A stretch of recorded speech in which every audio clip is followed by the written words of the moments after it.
Bueno, quiero empezar agradeciendo la presencia de todos aquí, agradeciendo muy especialmente también la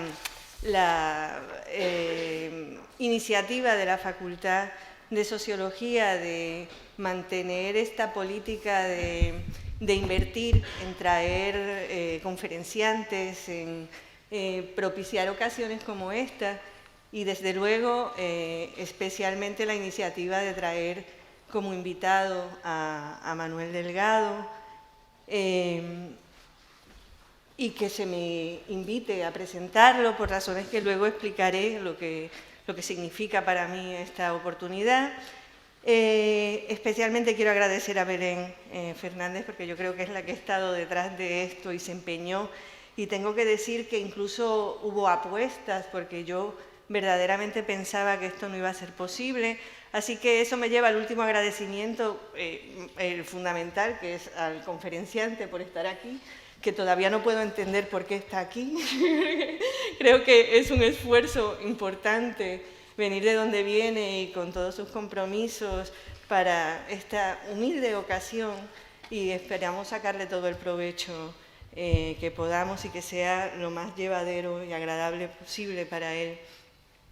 Es una situación, estamos en un día extraño, él ni siquiera lo sabía, se lo acabamos de informar, posiblemente la mayoría de vosotros no sepan que ahora mismo se está reeligiendo al decano de la Facultad de Sociología. De hecho, yo no voy a poder votar porque estoy aquí. Y bueno, en fin, las cosas de Palacio van despacio, lleva su tiempo y no podemos pararnos tanto tiempo a escuchar al único candidato que por tanto va a ser el elegido, y no hay ningún problema, ni estrés, ni conflicto en ese sentido. También es una situación extraña porque sí que hemos hecho, bueno, sobre todo Belén, como dije antes, un esfuerzo importante de divulgación y de promoción de este evento con muy poco tiempo para hacerlo, y hasta tal punto es así que yo la verdad que tengo más información sobre sobre la presentación de Manuel Delgado que sobre Manuel Delgado mismo. O sea, me explico.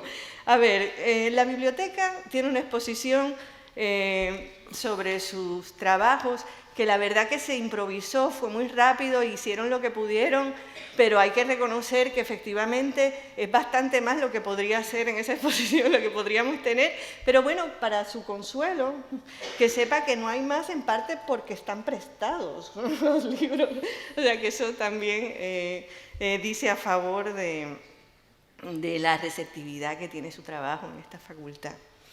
En Facebook se movió el evento bastante, y los que compartimos redes, hemos estado en la última semana bombardeados con Manuel Delgado y hemos visitado su blog continuamente. Incluso, bueno, a todo esto recién acabo de escuchar en Junta de Facultad que unos alumnos de tercero, sin embargo, se sienten todavía excluidos de la promoción porque creen que la información no llega y acaban de crear un blog nuevo para promocionar a Manuel Delgado. Lo siento. Ayer me invitaron, porque yo no sabía ni que existía, voy aprendiendo cosas todos los días de lo que es un PAD, que es algo así como un documento colaborativo que se puede modificar online para plantear preguntas para Manuel Delgado. Y bueno, y en fin, también tendría que presentar el proyecto Galizano Cero, que es un canal de televisión sin ánimo de lucro en Internet que va también a promocionar, entrevistar y a dar lugar, espacio para la visita de Manuel Delgado en esta facultad. Así que realmente con todo lo que acabo de decir, yo creo que está bien entendido que esto es inusual, es extraño, tanta promoción. Mirad, voy a hacer una breve presentación al uso sobre sus credenciales académicas mínimas, de estas que voy robando de Internet y de las distintas webs, pero luego paso a una presentación más personal que creo que es lo que puedo aportar aquí para darle ya voz. Es profesor actualmente del Departamento de Antropología Cultural de la Universidad de Barcelona. Sé que coordina el doctorado de Antropología del Espacio y del Territorio. Las publicaciones realmente son, bueno, pues bastante más de 10 libros y cuáles tendría yo que destacar. El animal público es un referente constante que está en la bibliografía obligatoria de muchas asignaturas de esta facultad.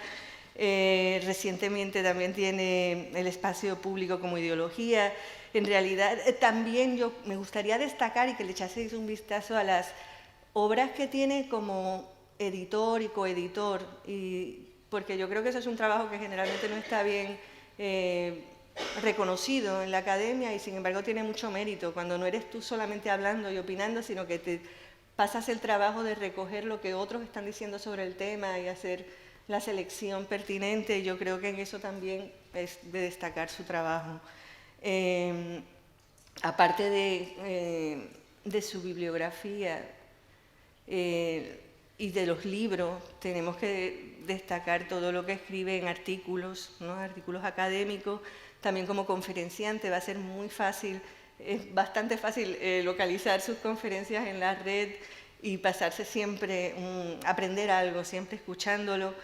Y en general hay que reconocer que es un excelente divulgador, no solo académico, sino que lleva esos conocimientos al gran público, ¿no? Sus especialidades yo entiendo, yo lo defino como un antropólogo urbano para mí fundamentalmente, pero sí es cierto que se le reconoce la especialidad en antropología religiosa, por ponerle apellido, y es verdad también que tiene muy buen trabajo hecho en temas de migraciones, pero lo que pasa es que yo, y creo que él también estará de acuerdo, que sus trabajos sobre inmigración no es como una especialidad, sino que viene precisamente de su formación como antropólogo a secas, y ya está. Y sí que dice a su favor en ese sentido. Mi presentación personal de Manuel Delgado está vinculada a mi historia académica. Yo soy antropóloga también de formación inicialmente y mi tesis doctoral fue hace ya muchos años, sobre lo que yo llamo antropología urbana. Cuando yo estaba haciendo antropología urbana, o lo que yo creo que es antropología urbana, a finales de los 80 y principios de los 90, en realidad en España se hacía muy poco de eso. A mí me dirigió María Cátedra, de la Complutense, que también se consideraba antropóloga urbana en ese momento, pero para daros una idea, la antropología urbana de María Cátedra pues, se ha centrado en el caso de Ávila y en la construcción histórica del mito de los santos en Ávila, ¿no? Que es realmente un trabajo precioso, pero bien poco tiene que ver con la antropología urbana que yo estaba buscando ávidamente y que no encontraba. Y la verdad es que fue después de acabar mi tesis doctoral que descubrí la antropología urbana de Manuel Delgado y la verdad es que lo considero tremendamente afín a las cosas que yo hago y a las cosas que pienso. Y es bien curioso porque en realidad ni siquiera compartimos los mismos referentes, ni la misma tradición, ni leemos las mismas cosas, porque él tiene una formación muy vinculada a autores franceses e incluso latinoamericanos, que para mi desgracia es tal vez uno de mis vacíos o lagunas, porque he sido más socializada en la academia americana, anglosajona, norteamericana, y muchas veces me pierdo de las cosas más interesantes que se hacen sobre este tema, y que leyendo a Manuel Delgado más o menos me voy enterando y poniendo al día. Bueno, y además de eso, pues también tengo que confesar que soy una seguidora de Julia Otero y yo lo siento mucho, pero soy una fan de Manuel Delgado como tertuliano, porque todo hay que decirlo también, y precisamente porque es fantástico oírlo obligar a la gente a filosofar en una tertulia radiofónica, como hábilmente los va llevando a preguntas que no son las usuales, a debates que no son los comunes. Y eso es un placer para mí, que me doy casi todos los días, que puede ser. Y bueno, fuera del ámbito de la divulgación más de radiofónica y demás, sí que es cierto que también en el ámbito más puramente académico él cumple la misma función de provocador, ¿no? Y provoca con sus ideas, que yo estoy convencida que no lo hace adrede, pero simplemente sus ideas, sus convicciones, su manera de razonar es de por sí provocadora.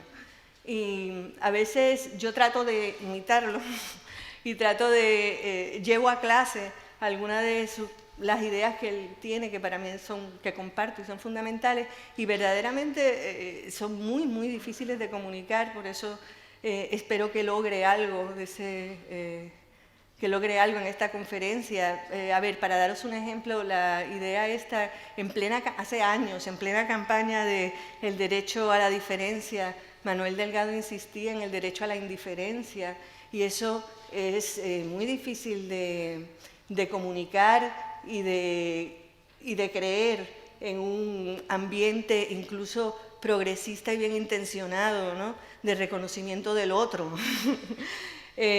Actualmente también dentro de la línea de antropología urbana o del estudio de los espacios públicos, su insistencia en no confundir, en cómo el espacio público no es ni debe ser comunitario, también es verdaderamente provocador y cuesta mucho explicarlo y comunicarlo sin resultar provocador. Pero bueno, todas las ideas que en ese sentido que él pueda, desde luego va a explicarlo él mucho mejor de lo que yo intente ahora en esta presentación resumir. Así que le doy la palabra ya y gracias por estar aquí, por vuestra paciencia, por dejarme ser una fan en esta ocasión de Manuel Delgado. Ya está. Bueno, pues muchísimas gracias. Antes le decía a Belén, a quien agradezco muchísimo, digamos, la dimensión personal que ha tenido su invitación, que cuando de pronto mi suegra escucha algún tipo de elogio de parabién en relación con mi persona, siempre dice que esto es hasta que le conocen. En efecto, yo hago un esfuerzo especial siempre que puedo para decepcionar a quien puedo, y si ustedes un día tienen la oportunidad de caer cerca en mis proximidades, pues cuenten que haré todo lo posible para que se den cuenta que era bastante menos de lo que se imaginaban. Bueno, o bastante más, depende de en qué plano. Agradezco muchísimo que hayan contado conmigo para esta oportunidad y por supuesto que es difícil estar a la altura de un elogio tan sincero y espero que tan justificado, no sé, cuando menos intentaré que así lo parezca hoy, ¿no? De cualquier forma, también quiero, digamos, desactivar el enigma que supone que esté aquí porque no tiene ningún misterio. Estoy aquí porque no tengo otra cosa más importante que hacer. O sea, he dicho hoy que pues digo, pues mira, me voy a La Coruña. Es que no sé, además, yo no sé por qué tiene tan mala reputación esto de que la gente haga algo porque no tiene otra cosa que hacer más importante, cuando en el fondo debería ser la razón última de cualquier tipo de acción. Que hiciéramos lo que hacemos porque realmente no tenemos otra cosa más importante que hacer. Y créanme que yo estoy aquí por eso. No sé si es una razón lo bastante importante. Aparte que es verdad que de pronto uno puede incluso encontrar una fuente de satisfacción en compartir en razonamientos y someterlos a prueba, sobre todo cuando son cosas que está haciendo y que en efecto tienen que pasar esa prueba del algodón que es la discusión. En ese sentido, incluso les pediría que me echaran una mano y que bueno, pues después de lo que explicaré ahora en un rato, pues tengan ustedes a bien decirme qué piensan, hasta qué punto ven frágiles o vulnerables y, por supuesto, discutibles. Faltaría más los argumentos que ahora desplegaré, ¿no? Y también agradezco, por cierto, que se haya subrayado mi vinculación con la tradición de la antropología religiosa más clásica y más canónica, que es a la que siempre me he dedicado. Hay algunas personas que han cometido el error de escucharme 2 veces. Me han hecho notar que esa especie, digamos, de preámbulo lo coloco de una forma sistemática y ya para ellos un poco cansina, pero en cambio para mí es importante. De hecho, fíjense que indirectamente lo he hecho cuando me refería al trabajo de Belén Maldonado, a quien codirijo una tesis con Fernando Llobelina, justamente sobre una temática como es, en este caso, la religión cubana, ¿no? Y además, perdónenme, pie de página, ¿no? No sé si han escuchado la canción, pero de por sí era significativa, como en un contexto revolucionario se puede reivindicar el culto a los orishas, ¿no? para que vean esto aquellos que piensan que la diferencia entre racional e irracional siempre es clara. Bueno, pues lo que les decía es que para mí es importante porque en realidad yo creo que todo lo que he escrito tiene directamente que ver con ese ámbito.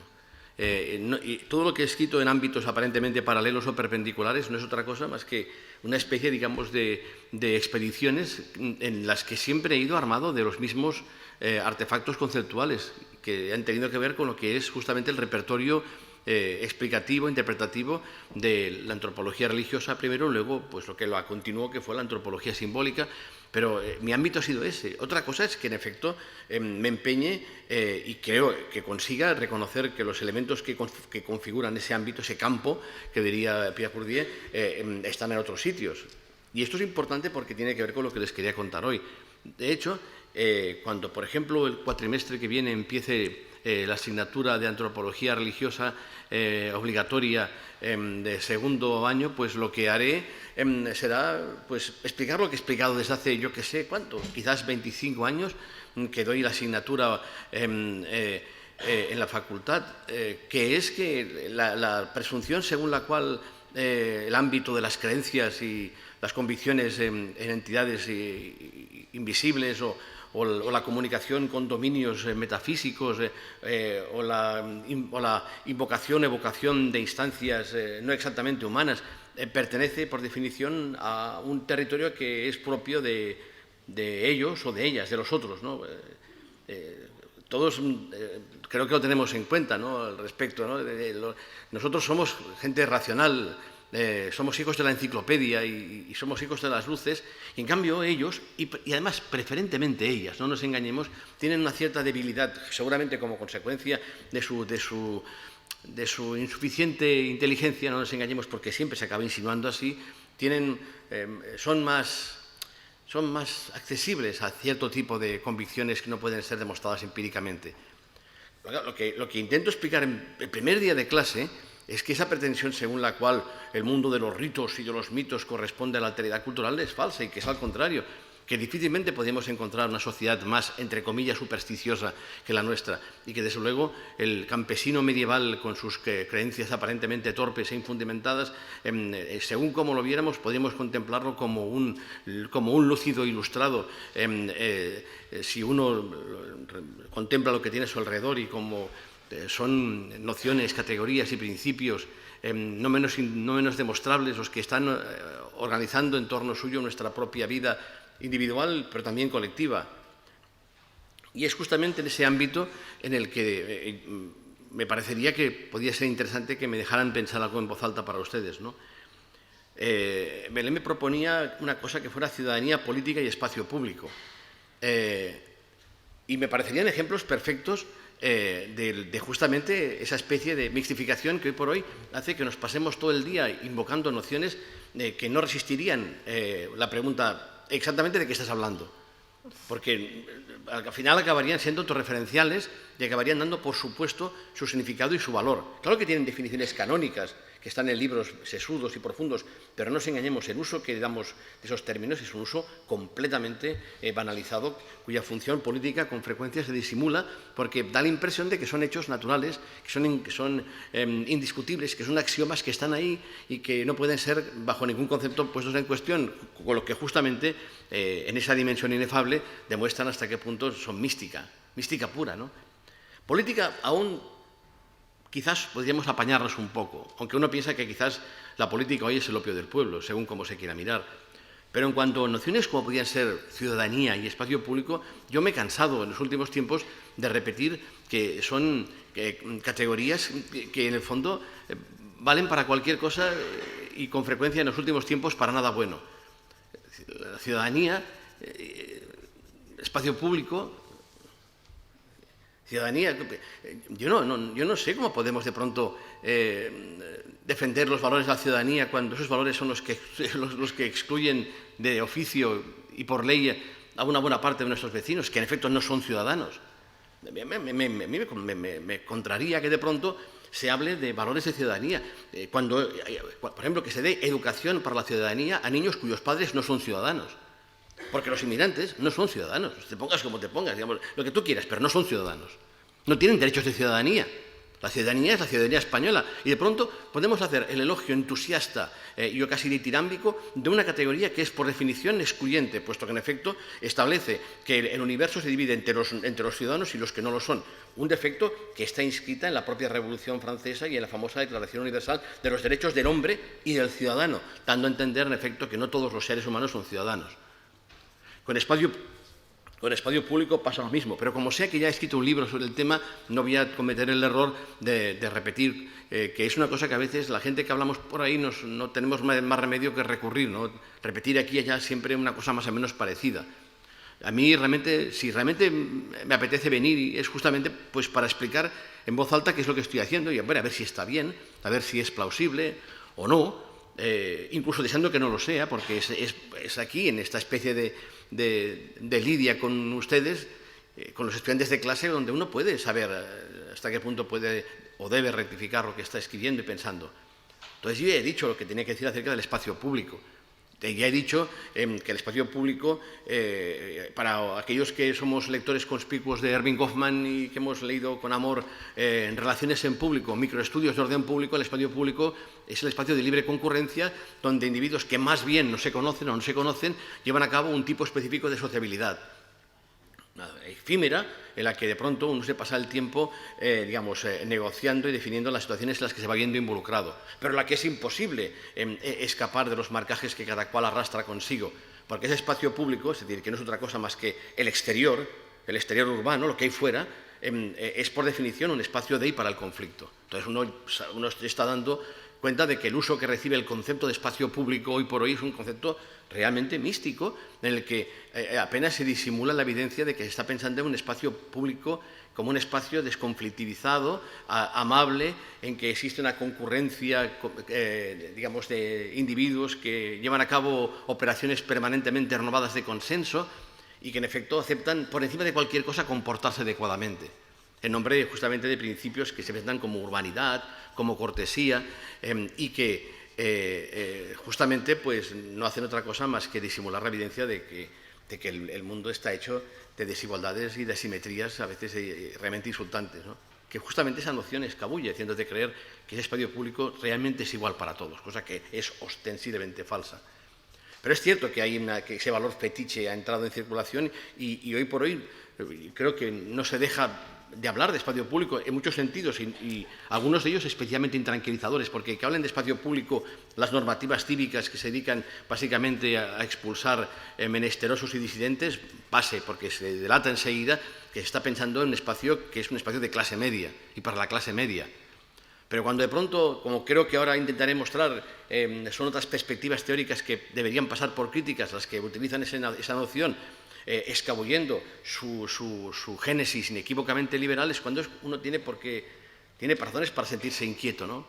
Acerca de lo que implica esa especie de distorsión en el lenguaje, en que en efecto ya no sabes bien nunca de qué se está hablando, puesto que estás empleando categorías que se niegan a confesar cuál es su naturaleza última. Y es ahí donde justamente, aprovecho para desarrollar un poco más una inquietud que me corro y que creo que cada vez da más motivos para existir, ¿no? Que es el que, de hecho, todos, una parte de nosotros nos hayamos vuelto ciudadanistas, justamente porque empleamos de una forma, aparentemente acrítica, inocente, conceptos que no son inocentes, como ciudadanía y espacio público, sin tener ni siquiera el mínimo cuidado de establecer qué estamos diciendo o qué queremos decir, que en todo caso, como mucho, podría ser qué es lo que queremos que sea la ciudadanía y qué es lo que queremos que sea el espacio público, que es cualquier cosa menos lo que es. Pero ni siquiera eso. Entonces justamente me preocupa eso. Es decir, me preocupa de pronto que lo que se ha dado a entender que es la izquierda política, la de toda la vida, y no digamos la nueva, de pronto haya hecho suyos básicamente todos esos principios que a nivel genérico podemos llamar ciudadanistas, ¿no? que, repito, en el fondo no son otra cosa más que una especie de renovación del viejo republicanismo más clásico, del viejo republicanismo propio del reformismo burgués decimonónico, con su culto al librepensador autoconsciente, que en efecto está convencido de que lo importante es estar informado de virtudes cívicas, ¿no? De pronto que eso haya ocupado el primer lugar, me preocupa porque implica perder de vista cosas que creo que no se deberían haber perdido de vista. Cuando tú mencionabas el tema este de la diferencia, la desigualdad, era un ejemplo de ello. ¿Cómo que hemos de reconocer al otro? ¿Para hacer qué? ¿Cómo que reconozco? Ahora que de pronto salgamos a la calle y que alguien nos diga, oye, mira, ya sé que eres el otro y mira, te reconozco y tal, y no sé, quiero comprenderte. ¿Pero qué tipo de... ¿Qué mierda es esa? ¿Qué tipo, digamos, de lenguaje de pronto implica entender que hemos de reconocer al otro? ¿Para hacer qué? Ahora, digamos, ¿qué es lo que nos implica de pronto decir que aceptamos la diferencia? Que la toleramos, que la comprendemos. Pero, oiga, o sea, yo soy diferente, yo no quiero que me comprendan. Es más, yo quiero que me dejen en paz. Mira, déjame en paz, o sea, no sé, no me comprendas, no te he pedido que me comprendas. Yo quiero, digamos, no quiero que me entiendas, quiero entenderme contigo, que no es lo mismo. Pero de pronto hacerme creer que todo el problema es que yo no soy como tú, pues faltaría, como obvio, claro que no soy como tú. ¿Qué pasa? ¿No te parece evidente? ¿Dónde está el problema en que la gente sea diferente? Claro, de pronto esa retórica que es una especie, digamos, de paradoja que implica que hemos de aceptar llenos de buenos sentimientos y de buen corazón aquello que el sentido común debería hacer aceptable, como es que la gente, por supuesto, es diferente. Claro, lo que únicamente he dicho, ya que he salido el tema y lo apunto solamente como una especie de apostilla, es que, digamos, que la atención y el cuidado con el derecho a la diferencia y es justamente lo que nos hace olvidar que lo importante es ser indiferentes ante la diferencia, puesto que es obvia, puesto que es un hecho y basta. Lo cual contrasta con el hecho de que nadie parezca ser demasiado atento a lo que en cambio debería ser fundamental, que no es la diferencia, sino la desigualdad. El problema no está en que la gente sea diferente, es que sea desigual. Claro, un sistema democrático nominalmente debería dar por supuesto que la gente es distinta y que es esa distinción la que justamente está administrando. En cambio, de pronto, podemos hacer como si eso no ocurriera. ¿Por qué? Para justificar que deberíamos ser iguales, pero no somos iguales porque algunos son muy diferentes. Que es lo que justamente, bueno, ya que he salido al tema, me permitía escribir una cosa en cuadernos de pedagogía que se llamaba el minusválido cultural, que es la aparición de una nueva discapacidad, que es el tipo que no es nuestra cultura, lo cual le convierte en una especie, digamos, de torpe crónico que requiere un tipo de ayuda especial justamente para superar ese hándicap, que en el fondo es hereditario, aunque no se diga, y que funciona como un código genético que no puede vencer. Ese es el lenguaje del nuevo racismo. Esto solamente lo apunto como apostilla porque no es el tema de hoy, pero realmente, digamos, reconozco que todavía me exaspera ese tipo de discusiones, que por cierto he abandonado. Y perdónenme, ya es que no puedo evitar la tentación, fue justamente en este mismo espacio donde Caterina Borelli, que es también de nuestro grupo de investigación, y yo presentamos una comunicación al Congreso sobre Migraciones que se hizo hace 3 o 4 años, justamente en este mismo espacio. Y recuerdo que nuestra aportación fue justamente esa, explicar cómo un inmigrante puede verse reconocido en tanto que tal, por ejemplo, ante un funcionario público que tiene que certificar su arraigo. Cómo un inmigrante puede, en última instancia, superar el obstáculo que supone que de pronto un funcionario decida si estás arraigado o no, porque busca más pistas que no sean las del club, las del videoclub, que es el carnet que les he entregado. Entonces, claro, la cuestión está clara. Un inmigrante arraigado debe parecer un inmigrante arraigado. Es así. Digamos, lo que explicábamos en nuestra aportación era esto, digamos, a partir de ejemplos empíricos, cómo el inmigrante primero se presentaba ante el funcionario como un inmigrante, que de por sí ya es todo un misterio, cómo se es inmigrante, y no digamos cómo se parece. Y en todo caso, lo fundamental es que sepa, en efecto, poner en escena que está ahí arraigado. Porque no tienes más, digamos, fijaos bien, el tema de esta antropología religiosa, finalmente es un acto ritual el que tiene la última palabra acerca de si te dan o no te dan el permiso. Que tú sepas capaz de demostrar físicamente, encarnar la figura de un inmigrante arraigado con otra cosa que no sea tu propio cuerpo, tu propio ademán, tu forma de estar, tu capacidad para ser competente en parecer arraigado.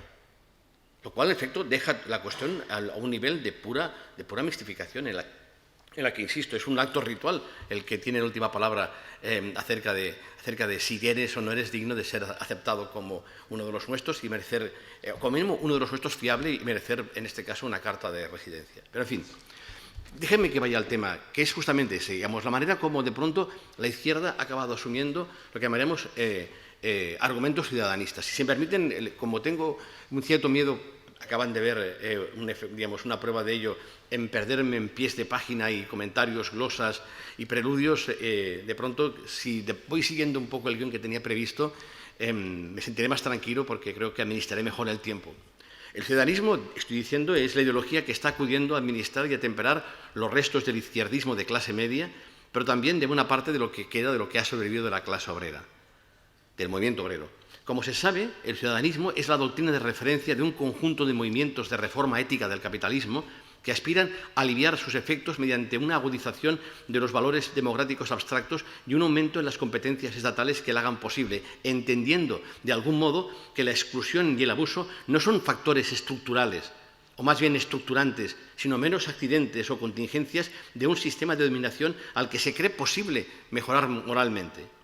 Esos movimientos que van desde el voluntariado confesional, las ONGs, pero también a un cierto radicalismo dramático, por así llamarlo, se postulan como mediadores, con frecuencia como cortafuegos, no nos engañemos, entre los poderes político-económicos y los sectores sociales más o menos conflictuales, representando, por supuesto, a los primeros ante los segundos y, por supuesto, con frecuencia también usurpando la voz de los segundos ante los primeros. Yo quiero que ustedes pongan los ejemplos que les vengan a la cabeza. Por supuesto que buena parte de ONGs funcionan a partir de ese criterio de actuar como cortafuegos. Pero insisto en que creo que lo inquietante es que una buena parte de una izquierda que se presume revolucionaria los comparta y de una forma no menos acrítica. Bien podría decirse que en tanto que instrumento ideológico, la ideología ciudadanista, que es prácticamente la doctrina oficial de la izquierda institucionalizada, que prácticamente ha abandonado cualquier cosa que recordase su pasado y sus fuentes antagonistas, se correspondería bien con algunos conceptos que el marxismo colocara un día en circulación en sus propuestas de análisis de la realidad. Por ejemplo, uno de ellos es el que Marx plantea en su crítica a la filosofía del Estado de Hegel, que es el concepto de mediación. ¿Qué es la mediación? La mediación, el concepto de mediación, tal y como Marx lo denuncia en Hegel, sería básicamente una de las estrategias o estructuras mediante las cuales se produce una conciliación entre sociedad civil y Estado, como si una cosa y otra fueran en cierta forma lo mismo y como si se hubiese generado un territorio en que hubieran quedado suspendidos los antagonismos sociales. El Estado, a través de tal mecanismo de legitimación simbólica, puede aparecer ante sectores sociales con intereses y objetivos incompatibles y al servicio de uno de los cuales actúa y existe, como ciertamente neutral, encarnación de la posibilidad misma de superar sus conflictos o de arbitrarlos, en un espacio de encuentro en el que las luchas sociales quedan como en suspenso y los segmentos enfrentados asumen algo así como una tregua infinita. Ese efecto se consigue por parte del Estado gracias a la ilusión que ha llegado de provocar una ilusión real y que por tanto es una ilusión que funciona, una ilusión eficaz, de que en él las clases y los sectores enfrentados disuelven sus contenciosos, se unen, se funden y se confunden en intereses y metas compartidos. Ni que decir tiene que las estrategias de mediación hegelianas sirven en realidad para enmascarar toda relación de explotación, todo dispositivo de exclusión, así como el papel de los gobiernos como encubridores y garantes de todo tipo de asimetrías sociales. La gran ventaja que poseía la ilusión mediadora y las nociones abstractas en que se basaba es que podía presentar y representar la vida en sociedad como una cuestión teórica, por así decirlo, al margen de un mundo real que podía hacerse como si no existiese, como si todo dependiera de una correcta aplicación de principios elementales de orden superior, capaces por sí mismos, a la manera de una nueva teología, de subordinar la experiencia real hecha en tantos casos de dolor, de rabia y de sufrimiento de seres humanos reales asumiendo relaciones sociales reales. Esta es la impresión que tuve, por ejemplo, en Coruña cuando vine al Congreso de Inmigración. Cuando de pronto me colocaba ante aquellos grandes estantes de libros sobre multiculturalismo, interculturalidad, en los que de pronto uno se daba cuenta que la complejidad de unas relaciones sociales basadas esencialmente en la explotación humana aparecían como tratadas a partir de todo tipo de fórmulas, a cual más abstracta, que pretendían justamente eso, que una suerte de magia, de una magia de las cavernas, aquella en la que pintar un bisonte en la pared hacía suponer como incontestable que el bisonte caería batido y fuera, que una buena resolución teórica resolvía los problemas.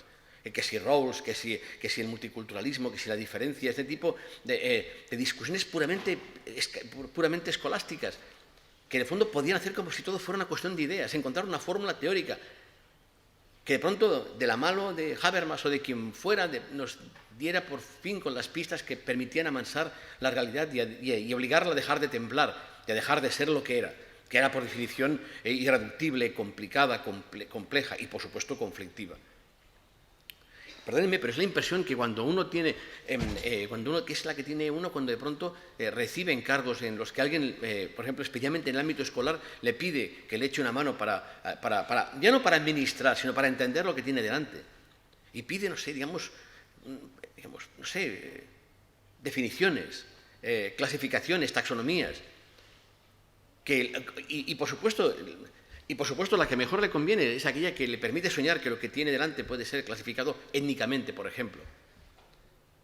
Y que los problemas que tiene son la consecuencia de que la gente no se ama lo bastante, que no es capaz de llenar su corazón de virtudes cardinales y que en el fondo tiene algún tipo de avería intelectual que le impide, pensar correctamente, lo cual implica que lo que hemos de hacer es educar a la gente, haciendo creer que en efecto es la educación lo que soluciona los problemas.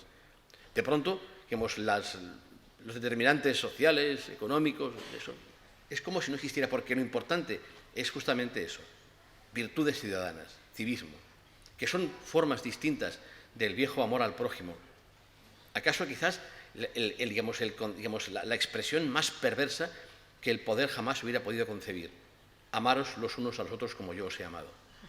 En el fondo eso es la mediación, hacerte creer que en efecto es posible un ámbito en el que de pronto todos estemos en igualdad de condiciones. Ciudadanía es un ejemplo de ello, espacio público es otro ejemplo de ello, y ambos son ficciones. La ciudadanía no es igual para todos, especialmente para aquellos que no son ciudadanos, y el espacio público no es igual para todos. El espacio público no es igual para mí que para las mujeres que tenemos en la sala. Para vosotras todo es distinto y créanme, es peor. No es igual. Yo soy el rey de la creación. Yo soy el hombre de la calle. Vosotras, imaginaos que seáis algún día la mujer de la calle, por el simple hecho de que en una esquina cualquiera alguien entiende de que una mujer sola espera estar acompañada por alguien. Pero ese es el lenguaje que de pronto, acaban haciéndonos creer que no importa cuál es tu color de piel, que no importa cuál es tu edad, no importa cuál es tu aspecto, porque eres un ciudadano, una especie, de calidad abstracta, casi plasmática, un fantasma que recibe derechos como masa corpórea con rostro humano. Eso es mentira, eso no existe. La policía parando a alguien por la calle para pedir la documentación desmiente esa superstición. El miedo que las mujeres sufren mucho más que los hombres desmiente que la calle es igual para todos. Aquellos que tienen un aspecto equívoco y que de pronto ven como de pronto alguien, se fija en ellos, por ejemplo, para detenerlos, para, justamente crear un estado de excepción que dice tú no puedes circular porque tu aspecto, te convierte en sospechoso de alguna cosa, ponen de manifiesto cientos de veces que es una ficción, que es mentira, que no hay ese espacio neutral. Pues bien, es a través de mecanismos de mediación, por ejemplo, la ideología ciudadanista, que las clases dominantes obtienen su hegemonía, es decir, su objetivo de conseguir que los gobernantes, que los gobiernos a su servicio obtengan el consentimiento activo de los gobernados. Lo hace impregnando lo que Althusser ha llamado los aparatos ideológicos del Estado, en este caso por medio de un dispositivo pedagógico de amplio espectro que concibe al conjunto de la población y no solo a los más jóvenes con objetivo de lo que se llamaba educación para la ciudadanía en las constantes campañas de formación cívica y de lo que no en vano se ha llamado urbanidad. Se trata de divulgar lo que Sartre, también glosando la noción marxista de mediación, llamaba el esqueleto abstracto de universalidad, en que las clases dominantes obtenían sus fuentes principales de legitimidad. Que es justamente lo que hoy por hoy hace que los combates sociales, seguramente lo sabéis muchos de vosotros y de vosotras, ya no sean contra el capitalismo, la explotación, la asimetría, no. Hoy por hoy, con frecuencia nos encontramos que aquello que tenemos que denunciar es justamente la sostenibilidad, la multiculturalidad, la alianza entre culturas, la paz, el diálogo. Yo recuerdo perfectamente la experiencia que tuvimos en Barcelona con aquella mamarrachada infame del Fórum de las Culturas.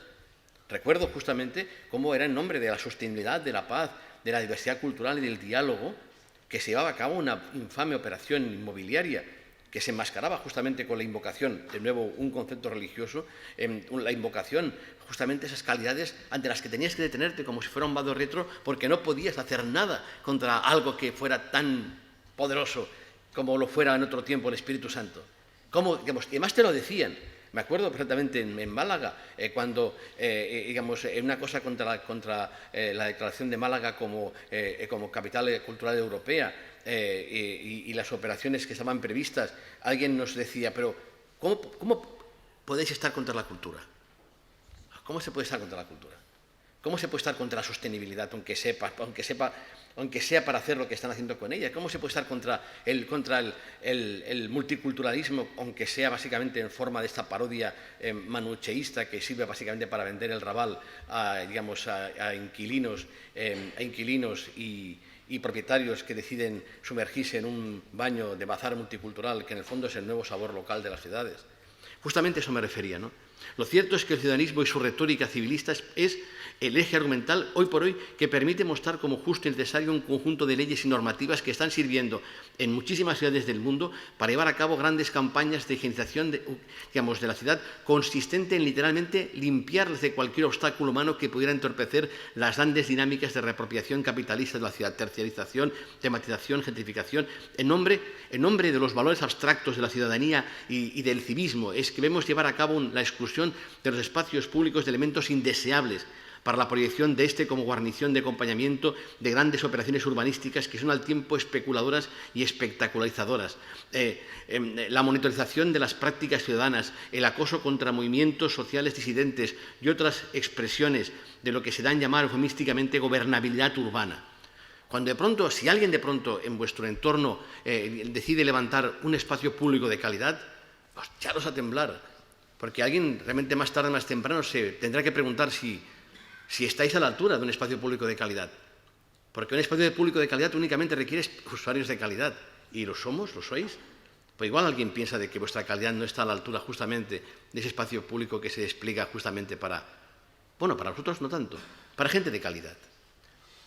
Pues bien, el interés de esa nueva retórica para la exclusión y el control social está, y de ahí su naturaleza de mediaciones en el sentido marxista del término, en que su labor la lleva a cabo convocando y obteniendo el soporte activo de mayorías sociales que son convertidas en un ejército de buenos ciudadanos, permanentemente ávidos por colaborar con las autoridades en la labor de combatir el incivismo.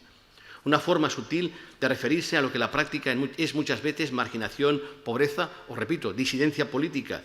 Es decir, todo lo que pueda advertir del fracaso de los esfuerzos gubernamentales por convertir los espacios públicos urbanos en proscenios de consenso y convivencia feliz en los que la desigualdad, el conflicto y hasta incluso la fealdad pueden parecer inconcebibles.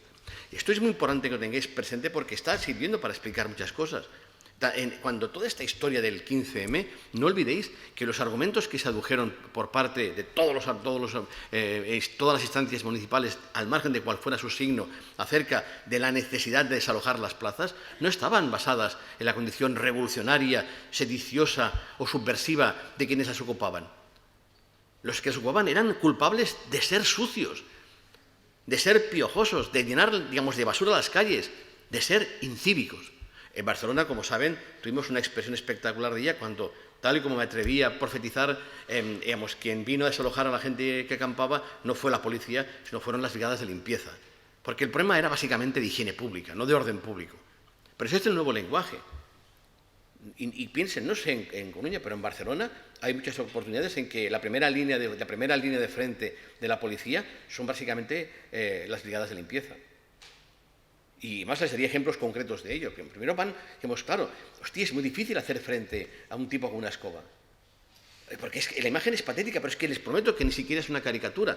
Porque se entiende que el problema a solucionar es un problema de higiene pública, no un problema, político. Es que esa gente, no es únicamente que no piden permiso, es que además no hacen juego y desmienten lo que justamente se entiende que es un espacio en el que el conflicto sería... Yo creo que ese espacio a veces se ve incluso contrariado por el hecho de que haya usuarios, como si el usuario mismo ya de por sí, mancillara lo que se espera que sea un espacio únicamente hecho para ser fotografiado. No bromeo, perdónenme, porque es que justamente he pasado por la exposición que en el CCCB hacen de los materiales para el Premio de Espacio Público y de verdad que me intriga mucho saber a qué hora hacen las fotografías de los espacios que concurren al premio. Yo no sé si lo hacen a las 6 de la mañana, porque habitualmente no hay nadie. Porque da la impresión de que, en efecto, el usuario, con sus usos prosaicos, en el fondo, emborrona, por así decirlo, desvirtúa lo que es un espacio es básicamente pensados a partir de la maqueta, a partir, digamos, a partir del mapa, del plano, pero es que la realidad, digamos, lo que es las prácticas reales, se entienden casi como usurpaciones. Pero ahora voy a la segunda parte en la que quisiera que, digamos, vieran hasta qué punto puedo estar equivocado, que es, a ver, cada cual puede y debe pensar lo que quiera al respecto, faltaría más, no voy a ser yo, no tengo ningún derecho para proclamar lo contrario ni para pedírselo, pero a mí me preocupa, sí, y de verdad que estoy compartiendo con ustedes en primera persona y en tiempo presente esa inquietud, que de pronto en los contextos de la izquierda que discute y que procura producir ideología, yo no sé si comparte alguno de ustedes esa inquietud, pero de pronto, digamos, he visto irrumpir una especie de extraño lenguaje que es como una cosa como críptica, como un dialecto, en la que de pronto reconozco que no entiendo las palabras que se pronuncian y no sé qué quieren decir, pero me preocupan. De pronto oigo hablar de multiplicidad de rizomáticas. Y digo, hostia, ¿yo soy una multiplicidad rizomática? Claro, no sé, me miro al espejo y no sé si el aspecto, digamos, de raíz que tengo puede reconocer algo por el estilo. No estoy ironizando ni frivolizo, pero de verdad, de pronto, digamos, me encuentro que, digamos, que en lugar de términos que yo sé lo que significaban y valor que tenían, por ejemplo, masa, de pronto se ven suplantados por algo que es multiplicidad, digamos, de subjetividades en red. Entonces digo, hostia, ¿esto qué cojones es? A ver, o sea, ¿qué historia es esta? Y entonces, de pronto, me da por indagar de dónde viene toda esta historia y qué pretende y en qué se funda. Y es aquí donde justamente me veo complicado en algo que quiero compartir con ustedes, que es que esto fue cuando los compañeros del grupo de investigación, el Observatorio de Antropología del Conflicto Urbano, montaron unas jornadas, OACU, el año pasado, en las que dirimieron estas y otras cuestiones y me invitaron a hablar en un contexto en el que, bueno, lo típico, ya saben, de pronto te falla un conferenciante, está bien, entonces, y lo que se me ocurrió fue una cosa así un poquito de apaño, preguntándome sobre esto que acabo de decirles.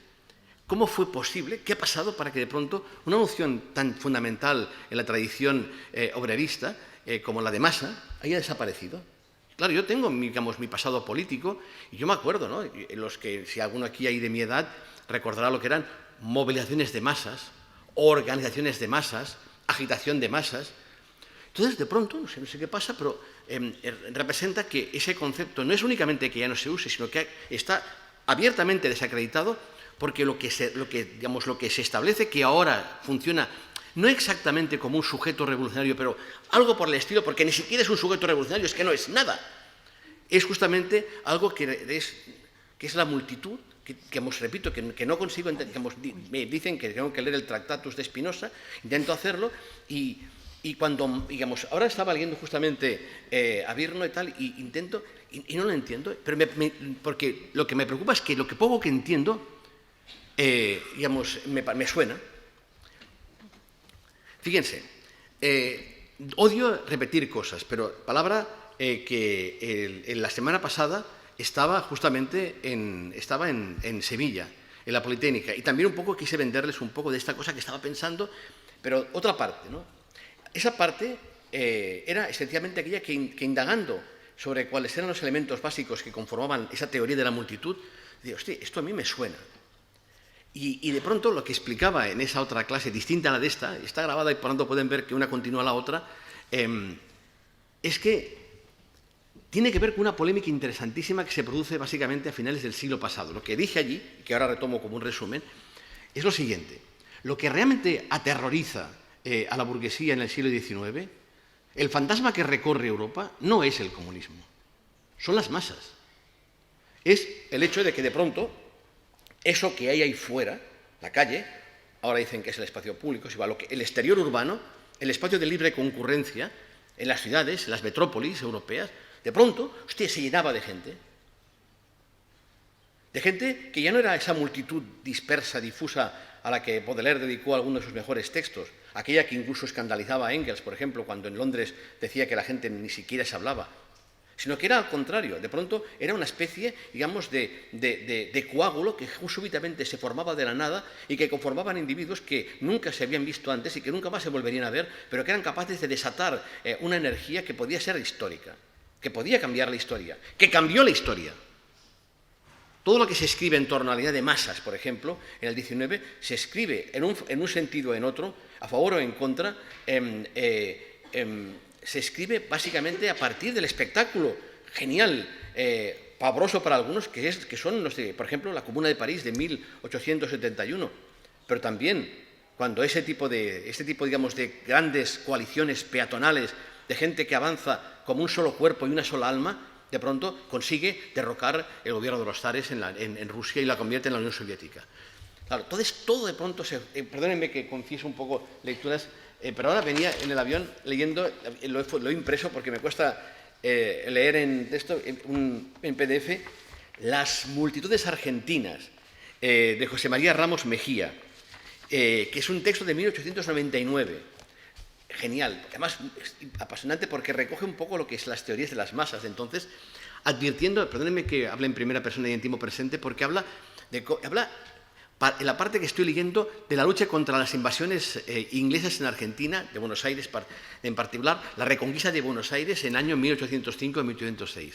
Y es genial porque habla justamente del protagonismo. Mire, si tuviéramos más tiempo les leería párrafos enteros que me han cautivado, porque justamente habla de esa especie, digamos, de contradicción que implica la turba, cuya genialidad es capaz de ver lo que los humanos individuales nunca verían, y actuar convirtiéndose realmente en protagonista real de la historia.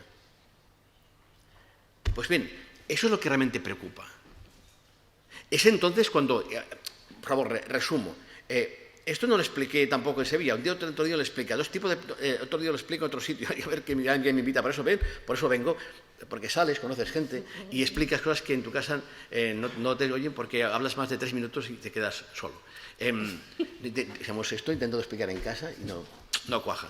Pero piensen en esto, fíjense, de pronto hay dos perspectivas que reconocen la virtud de las masas.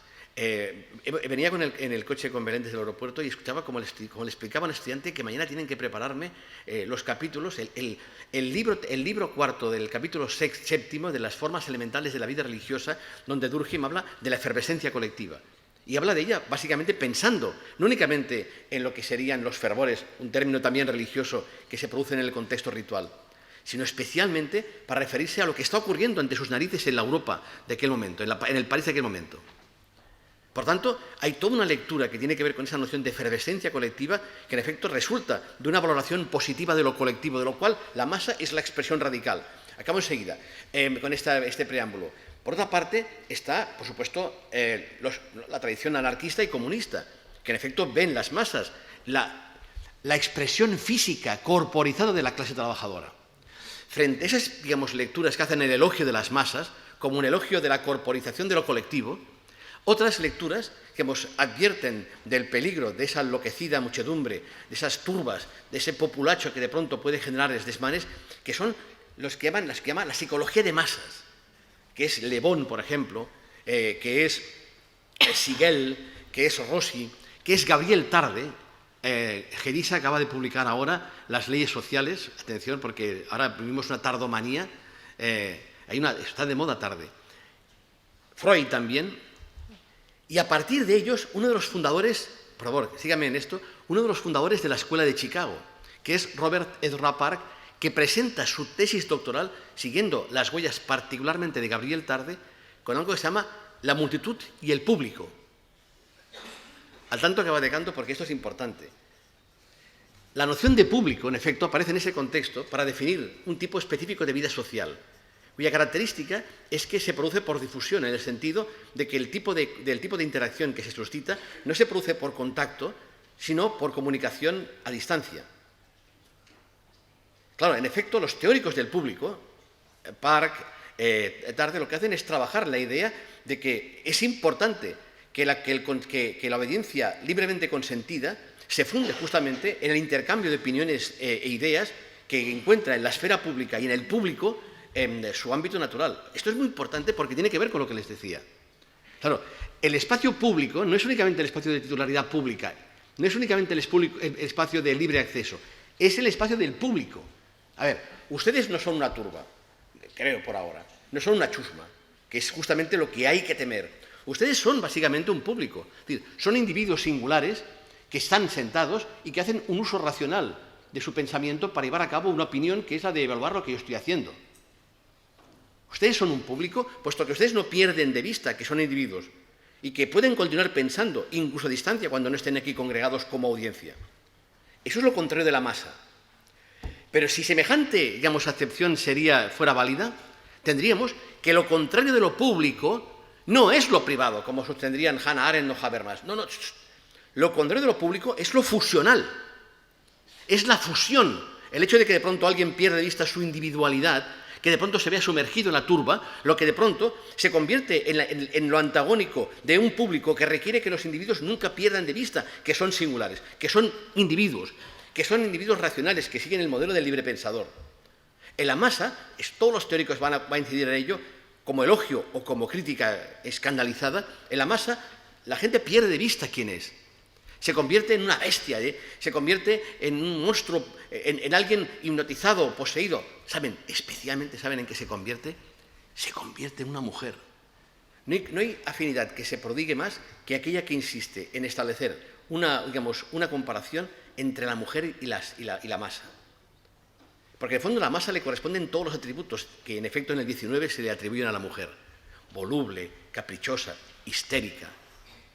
Claro, perdonen, es fundamental porque quien lea ese tipo de teorías, Jacques Le Bon, por ejemplo, es Hitler. Pero Hitler, de una forma u otra, intenta descaradamente seducir a las masas y toda su puesta en escena es la de alguien que seduce a una mujer, puesto que las masas son femeninas. Pues bien, eso es lo que expliqué en Sevilla. Trabajé el tema, de la oposición entre opinión y masa, entre público y masa, para explicar la génesis de la noción contemporánea de espacio público, pero especialmente para hacer entendible la diferencia entre un tipo de sociabilidad basada en la individuación y un tipo de sociabilidad basado en la desindividuación. Bueno, pues esto es lo que estoy. Yo lo siento mucho, pero que es lo que un poco, ya es poco tarde, no quiero aburrirles, pero es un poco, es que yo creo que todo esto de la multitud, lo siento mucho, pero es que es prácticamente calcado de la vieja noción que los pragmáticos establecieron del público, que es un concepto absolutamente liberal. Son, 4 páginas que quiero leerles porque es el tiempo que me queda e insisto que no quiero abusar más de su paciencia. Es decir, en esto, la noción teórica esta tan de moda, de multitud, en efecto, se opone a pueblo, pero también a cualquier solidificación. De nuevo, el tema de la fusión. La recuperación del enfrentamiento entre Hobbes y Spinoza apuntaría en ese énfasis, al igual que el ascendente de Virno, de Giorgi, Negri, Hertz, reclaman del pensamiento de Vygotsky, de Wittgenstein, de Bachelard, de Martino y especialmente de Simondon, con ingredientes tomados del pensamiento marxiano, más que marxista, hablan de individuo social, general intelecto. Ahora bien, en realidad, esta es la parte que no dije en Sevilla y que digo aquí, todas las explicaciones relativas a esa multitud, en cuanto se dejan entender, remiten a una redición del concepto liberal de público diseñado por Tarde, Park o Dewey y a la voluntad de estos autores de rescatar al individuo de todo vaciamiento por parte de la masa o cualquier otra forma de unificación psicológica o emocional, incluyendo la que procede del Estado o más adelante de la manipulación mediática, propagandística, publicitaria, la crítica a la comunicación de masas, lo que Pierre Bourdieu llama masmediología, ¿no? La invención de la masa, en el fondo, es un desprecio, básicamente, a un tipo, de punto de vista del que no se entiende la composición y que se desprecia como la masa. La multitud que postulan estos autores está orientada para hacer que la articulación del sujeto con y en lo colectivo se traduzca no como en la masa, en su desintegración, sino al contrario, en su afinamiento y una intensificación de sus potencialidades como ser autónomo y autodiseñado. Esa defensa de la individuación frente a cualquier atractor hacia la unidad, Estado, pueblo, masa, clase, es del todo consecuente con lo que justamente es hoy por hoy la izquierda del ciudadanismo, que tendría justamente en la merienda de Negris su lado más radical. Si me permiten la ironía, que espero que mis amigos negrianos no se tomen a mal. Que básicamente es eso, la multitud que postulan en defensa de la individuación, es decir, esa tendencia política que parece convencida de que el antídoto contra el capitalismo pasa o incluso consiste en una radicalización de los principios democráticos abstractos, lo que en la práctica no es sino la inseparable institucionalización como fundamento del lazo social del individuo responsable y debidamente informado de virtudes cívicas, es decir, del ciudadano. Si la masa marxista es la concreción física y presente del proletariado, la multitud reifica, aportándole una dosis extra de radicalidad, la vieja sociedad civil inventada por Hegel, consenso entre ciudadanos autoconscientes, libres e iguales, que existe ignorando todo antagonismo en su seno y que habita una trascendental y, por supuesto, que ficticia esfera pública situada más allá o al margen de las contingencias y los determinantes materiales. Recuérdese que es en buena medida en diálogo con la centralidad de la oposición entre público y masa que ese concepto de esfera pública, sobre todo de la mano de Hannah Arendt y de Jürgen Habermas, pone en circulación, vista en tanto que arena de encuentro y controversia entre individuos que buscan ponerse de acuerdo acerca de qué pensar, qué decir y qué hacer en relación con asuntos que les conciernen. Un escenario abstracto en que circulan y se intercambian discursos y en el que se desarrolla la actividad de la sociedad civil como dispositivo de mediación y control crítico del poder político. Es ese ámbito el efecto del que estamos hablando. La creencia de que puede existir un ámbito que es una ecumene hecha todavía de comunicación, en la que no existe más que comunicación, acción comunicativa, diría Habermas, en que lo importante es expresarte y ser escuchado, en una especie, digamos, de asamblea perpetua, que no es sino una conversación colosal de todos contra todos, y en las que el mundo real, quién realmente eres, prácticamente ha dejado de importar. Sigamos, hay la clave que explica, y ahí voy al tema, el papel central concedido al espacio público en la doctrina del ciudadanismo radical. Perdónenme, pensaba explicar otra cosa, pero hay un amigo que no sé si ha venido, que nos vimos en sitios infectos en Barcelona, que espero que no comente con nadie. No sé si ha venido. Pues fue espectacular. Pero no digo porque me escuchó explicar una cosa en otro sitio en Bilbao que no voy a repetir, salvo como un apunte, que es el tema, digamos, de cómo el 15M funcionó en buena medida de una forma tal, digamos, básicamente a partir de esa convicción de que era posible generar una ecumene hecha únicamente de comunicación. Una especie, digamos, de feria medieval en que únicamente faltaban los malabaristas y tal, y en la que uno podía creer que entraba en un mundo de ilusión que no podía ser sino lo contrario de lo que fuera alrededor nos esperaba, que era básicamente la vida real, ¿no? Pues, digamos, decía esto. He ahí, ya sé. Lo que expliqué en aquel contexto en Bilbao fue justamente que lo interesante de las movidas del 15M fue que había habido un cambio importantísimo. Los lugares de los que la gente se apropiaba ya no eran únicamente el escenario que se empleaba como proscenio desde el cual llevar a cabo la protesta. Era al contrario. Se daba a entender que, en el fondo, no era la plaza el escenario, no era en la plaza el escenario que empleaban quienes protestaban, sino que quienes protestaban eran justamente los instrumentos de una plaza que había cobrado de pronto vida propia y reclamaba su derecho a ser realmente la voz de la calle, literalmente, al pie de la letra. La imagen del 15M en Barcelona es la de la propia Plaza Cataluña, que tiene que ver con eso, como en ese discurso, la noción de espacio público, que yo me encargo de criticar cuando puedo y no puedo, digamos, justamente representa su apoteosis. Voy a dedicar únicamente 5 minutos a estos últimos párrafos. Y luego, si me dejan y tienen paciencia conmigo, discutimos esto. He ahí el papel central concedido al espacio público en la doctrina del ciudadanismo radical, esa ideología que no solo pretende superar la interpretación dogmática del marxismo, sino que le niega al trabajo y el protagonismo en las interpretaciones económicas y autonomiza los movimientos sociales respecto de lo que fue su papel subordinado y dependiente respecto de la lucha de clases. Para el ciudadanismo radical, el espacio público no es ya la comarca física accesible a todos, sino espacio de y para el público, del público del que antes hablábamos, un territorio desterritorializado que es la versión expandida y universal, dislocada o dislocalizada, de esos espacios concretos que fueron el ágora griega, según Hannah Arendt, o, si atendemos a Habermas, los salones ilustrados. Espacialización irreal de la no menos irreal esfera pública burguesa y de su despliegue como sociedad civil, aquella arena de mediación centrada en, cito a Hegel, la persona concreta en cuanto sustancialmente en relación con otra igual individualidad. Cierro la cita. En tanto que debe cumplir su misión de suelo de la sociedad civil rejuvenecida, el espacio público debe objetivarse ahora en ese marco sensible que hasta entonces había sido simplemente la calle, para hacer de él escenario programático de y para la auténtica civilidad, no la corrupta y adulterada actual, sino por fin un verdadero marco autogestionado de discusión y acción en el seno del cual el individuo vive no solo su máximo nivel de institucionalización política, sino que se ve investido de toda su dignidad moral como fundamento innegociable de la mística democrática de la obediencia libremente consentida. por cuanto que insiste en que el espacio público es espacialización de los principios morales que hacen posible la convivencia ordenada y la crítica moral al poder, lo que se está haciendo es también establecer una discontinuidad absoluta de lo que hasta entonces había sido la calle, que es donde pasaban las cosas, como escenario de una socialidad singular, que implicaba a veces, de pronto, mecanismos radicales de distintivación en que pasaban cosas, en que de pronto la gente se juntaba y donde no había nada, se generaban núcleos de una actividad frenética capaz de cambiar la historia, justamente porque los individuos habían perdido de vista quiénes eran para ser otra cosa, para convertirse en instrumentos de dinámicas cuya explicación última y cuya lógica secreta era por definición inconsciente. De eso, a individuos conscientes, libres, responsables, autoformados, que llevan a cabo un ejercicio del diálogo y con los que, en efecto, poquita cosa se puede hacer. Yo no sé si ustedes piensan igual, pero yo no sé si realmente con individuos libres, conscientes, responsables, autoformados se puede hacer una revolución. Yo creo que como máximo una paella, pero, digamos, no mucho más. No, en serio, una revolución no la puede hacer gente sensata. No puede hacer gente, digamos, que se pasa el día, digamos, deliberando y tal. No, nunca se ha hecho así. Las revoluciones tienen que ver con lo que hemos visto al principio, tienen que ver con la posesión. Fue justamente Bermudo quien me invitó hace tiempo a unas jornadas, ¿saben sobre qué? Sobre emancipación humana.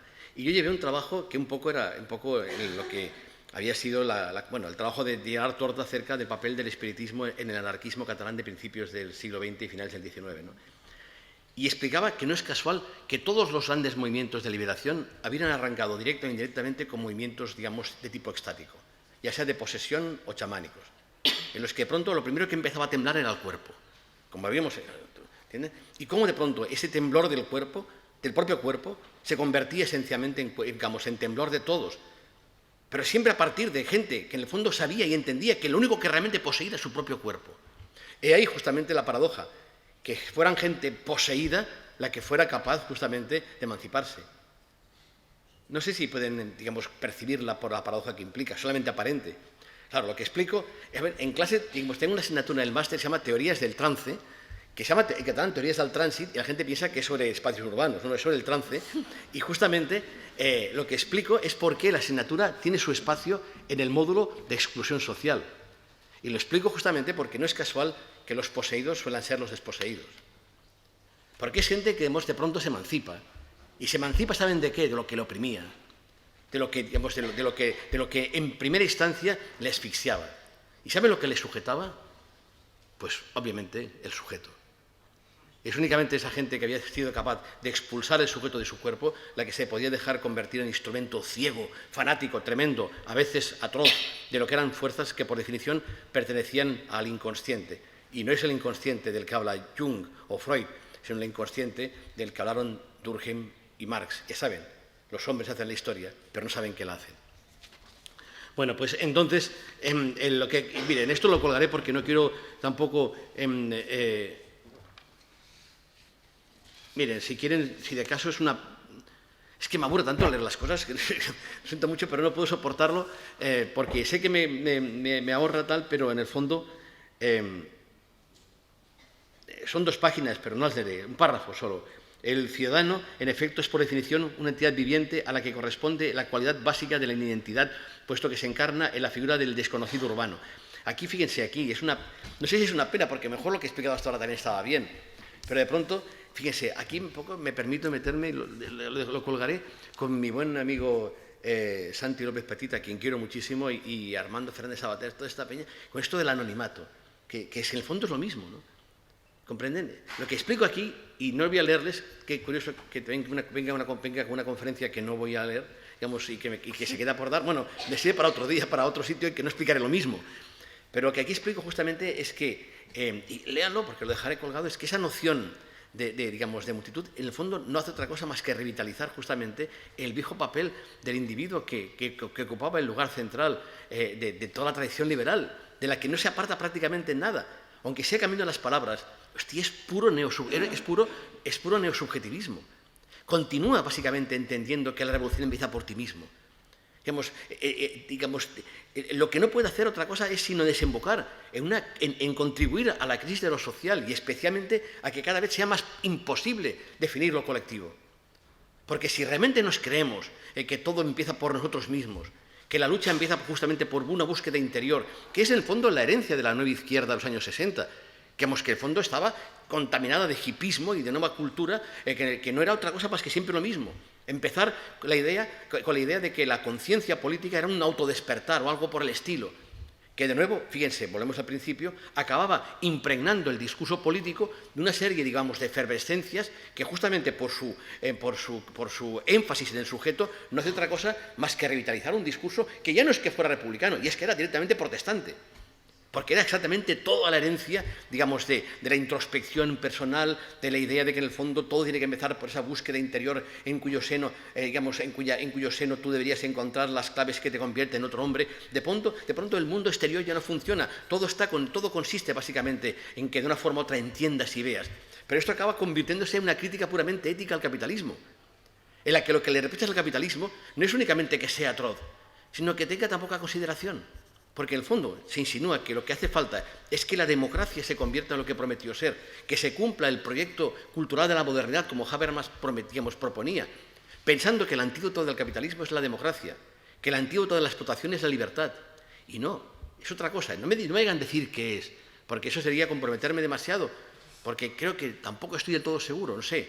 Quizás sea cosa de pensar si lo que hemos tenido podía valer alguna cosilla de lo que hubo, ¿no? Quizás todavía estamos a tiempo de no echar con el agua del baño a la criatura, pero en cualquier caso advertir de que hoy por hoy, digamos, sería importante tener mayores escrúpulos a la hora, digamos, de ver cómo un tipo de razonamiento que habíamos creído aquel contra el que combatir, que no era otra cosa que el que sustentaba todo el armatoste, digamos, del capitalismo desde su propia raíz, que estaba justamente en la consecución del sujeto, no haya encontrado nuevas energías, nuevas formas y nuevas fórmulas, justamente no enfrente a nuestro, como esperaríamos, sino justamente a nuestro lado. Y que lo haga básicamente, además intentando hacerte creer que ha inventado algo, cuando ni siquiera en eso siquiera es original. Porque no estamos más que justamente ante eso, digamos, el ciudadanismo, la nueva forma que adopta, digamos, el viejo republicanismo burgués, para el que, en efecto, la clase obrera es un armatoste derrotado y ya desvencijado y somnoliento, al que únicamente cabe que acabemos de darle la picota para que se acabe de morir.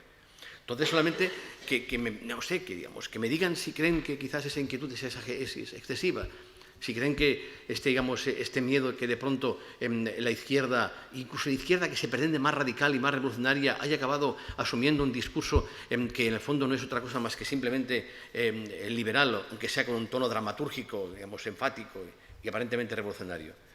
No, bueno, en fin, únicamente solamente saber esto, si esa inquietud está justificada o si en el fondo no soy más que un nostálgico que he hecho en faltar la época en que la izquierda revolucionaria era la izquierda revolucionaria. Podría ser. Gracias. Gracias a ti.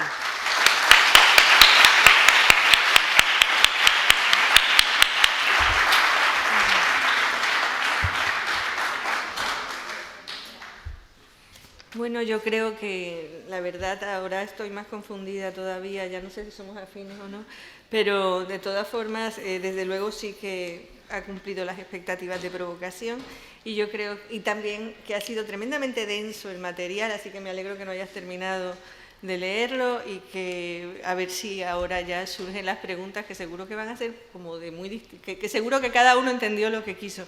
Así que vamos a ver qué debate se genera aquí. Bueno, esto en la red de Julia no lo puedo explicar. Digamos, de hecho, lo máximo que llego a hablar en un programa es 3 minutos y medio. Y claro, cuando alguien me da 1 hora, es que vamos, lo siento mucho, ustedes lo han querido. Además, una conferencia ha de ser un poco aburrida, no se engañen. Un conferenciante que diga todo y todo se entienda, este tipo me parece que no, porque creo que lo he entendido todo. No, esto está por escrito y en todo caso déjenme que incluso la parte final en la que me detengo justamente en citas particulares y concretas en las que, bueno, de una forma u otra creo que mi sugestión está demostrándose. Me parece que puede empezar el debate fácilmente porque muchas de lo que has en realidad hecho una crítica en esta exposición es a un vocabulario y a un lenguaje que yo francamente me parece que muchos de los que promocionan este evento comparten. Yo por ser provocadora también me gustaría en ese sentido que se expresara. Yo voy a empezar por el final de lo que acabas de decir y además de felicitarte por el aluvión, por el torrente, por la bola de nieve de ideas que habrá que leer si en efecto llegamos al texto ahí. Voy a empezar por el final. Dices tú, bueno, pero ¿qué pasa? ¿Que todo esto es así, todo esto será, todo esto podrá ser, llegaría a poder ser? ¿O realmente soy solo un melancólico revolucionario de modé? Pues a lo mejor la postura, y yo te lo comento, pues sería esta, la del principio, ¿no? Quiero decir, no se va a poder hacer la revolución y nos tenemos que acomodar a que tenemos lo que tenemos y consolarnos en que vivimos en el mejor de los tiempos posibles, que la línea occidental prevalente impera y nos ha acomodado y que el etnocentrismo, el antropocentrismo, pues nos resulta cómodo para terminar este principio de siglo pues como señores tranquilamente. Oye, a ver, todo eso tiene, no sé si quedará rollo, pero tiene una aplicación muy concreta. Digamos, cuando este tipo de teóricos, los neoperarios estos, el neobrerismo italiano, de los Negri, Virno y con Lazzarato y compañía, se pone en circulación y hace esa especie, digamos, de definiciones multicolores y así casi de exuberancias retóricas en relación con lo que está pasando en las calles, están pensando básicamente en las grandes movilizaciones antiglobalizadoras que se producen a partir de Seattle. Ustedes, digamos, seguro que recuerdan, todo esto se produce esencialmente, se pone de moda, porque lo siento mucho, porque es que realmente es una moda, se pone de moda esencialmente a principios de los años 2000. Y lo hacen en referencia con un tipo específico de movilización, en que individuos altamente concienciados se dedican básicamente a ir de ciudad en ciudad, digamos, de Niza a Praga, de Praga a Gotemburgo, de Gotemburgo a Barcelona, básicamente acudiendo a convocatorias que se hacen por Internet y a las que se acude de una forma tremendamente, digamos, múltiple, en la que prácticamente hay un poco de todo y en la que los restos de los sindicatos obreros se mezclan con partidarios, con apologetas de la alimentación vegana y con todo, digamos, esta cosa multicolor que todos vimos en las calles de Génova, con fines trágicos, digamos. Digamos, tiene que ver con eso. Digamos, la idea de las multiplicidades de las que hablan tiene que ver con eso. Y es cierto que de una forma u otra podías entender que estaban refiriéndose a lo que eran, digamos, grandes burbujas de certeza, grandes explosiones de una cierta verdad que eran vividas de una forma intensa y que luego desaparecían. Aquí lo vimos también su expresión concreta, por ejemplo, en las protestas contra la guerra en el año 2003. Pero lo que está pasando ahora es distinto. Hostia, es que no lo estáis viendo, joder. Pues, a ver, digamos, ¿qué pasó el 15M? ¿Alguien recuerda lo que pasó el 15M? ¿Qué pasó aquí el 15M? No, el 15M, digo, el 15M el 15 de mayo de 2011. ¿Qué pasó? ¿Alguien lo recuerda? ¿Alguien estaba? A ver, ¿qué pasó? ¿Quién salió a la calle? ¿El 15 de mayo? 4 desgraciados. El 15 de mayo, en Barcelona, y fíjate, perdón. Madrid se esperó, o sea, hubo mucha más gente, por lo menos la esperaba.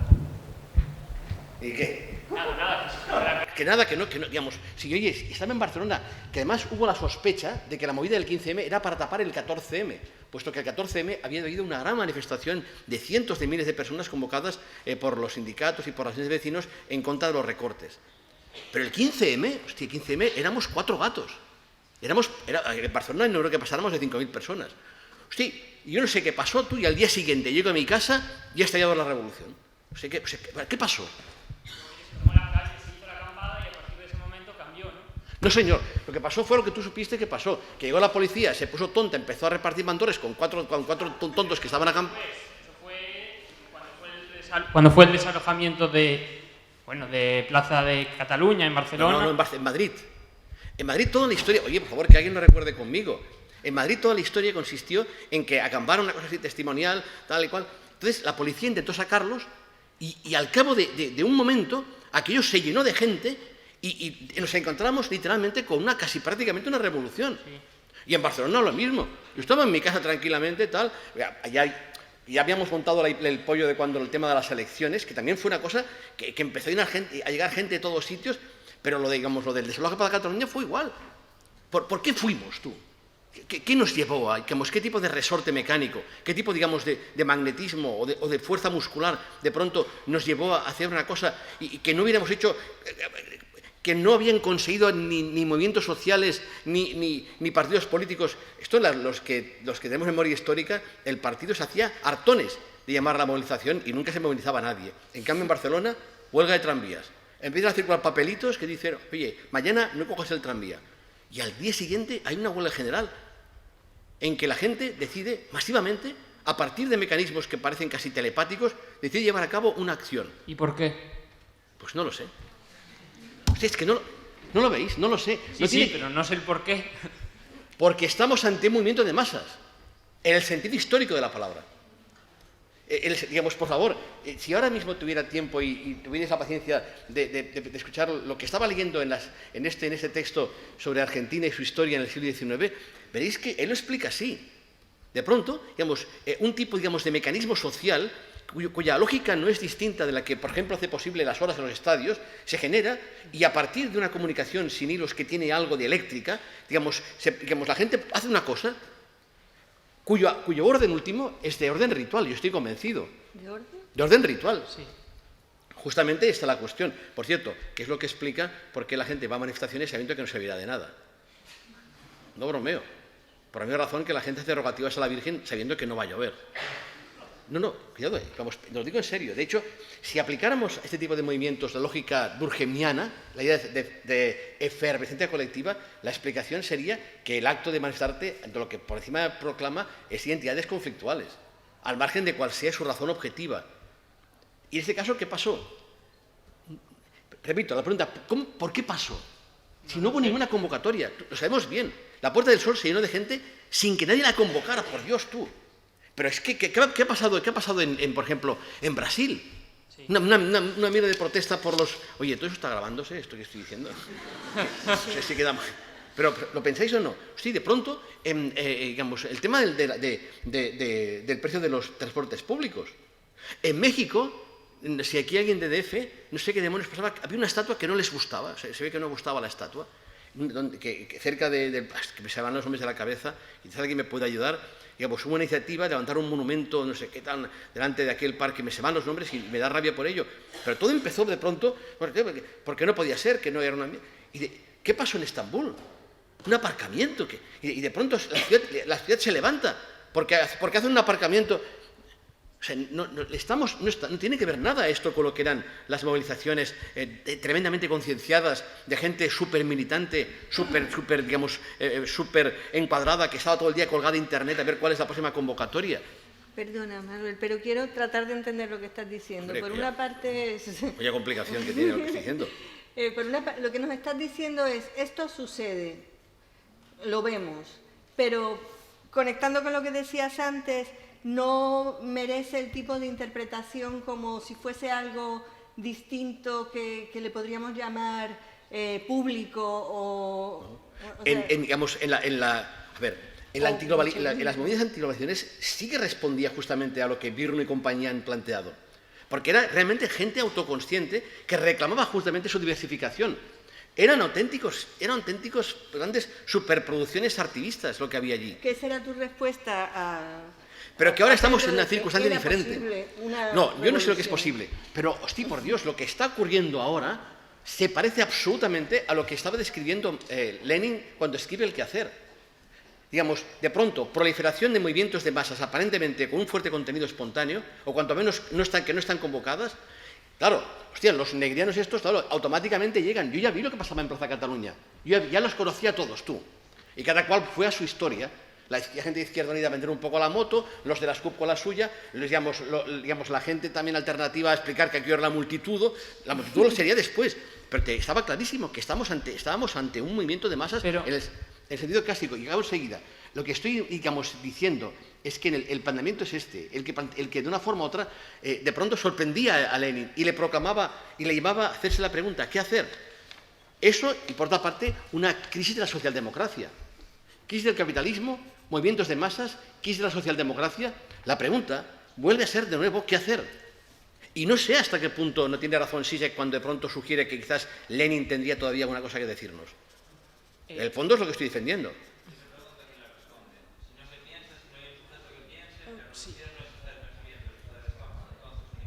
La revolución no es intelectual, es muscular. Siempre habrá alguien después que lo explique todo. Pero entonces es aceptar, o sea, cosa que yo sí que creo, pero no tengo argumentos para ello, que somos animales completamente irracionales. ¿Por qué? Sí, porque si la masa se comporta de manera irracional... No, que va. Depende de cuál sea la perspectiva. A ver, en primer lugar, aclaración. No es que haya que propiciar la generación de conciencia política. No es que haya que generar, digamos, discurso, ideología. Justamente para dar sentido a la acción de las masas. Pero eso es canónico, eso es de libro. Y se llama liderazgo político. Lo siento, ya lo sé que esta temporada se lleva muy mal, digamos, que no se lleva. Pero claro que hace falta gente como Ada Colau. Hace falta gente que, digamos, que de pronto dé la cara. Pero esa gente, si está donde está y hace lo que hace, justamente no es porque mande, como se supondría, de acuerdo con una cierta visión tópica de liderazgo. Es porque obedece. Hostia, Bertolt Brecht decía, estás llamado a ser un dirigente. Es decir, el qué hacer, por favor, leed el texto, digamos, y me alegra de pronto que sí se haya caído en la misma cuenta. Hostia, leed el texto. Lo que dice es que ante lo que está pasando, lo que es indispensable es justamente lo que explicaba el texto de Exceso de Argentina, que existan, digamos, individuos que sean capaces de dotar de contenido a lo que es un estado de ánimo, que en el fondo entiende todo.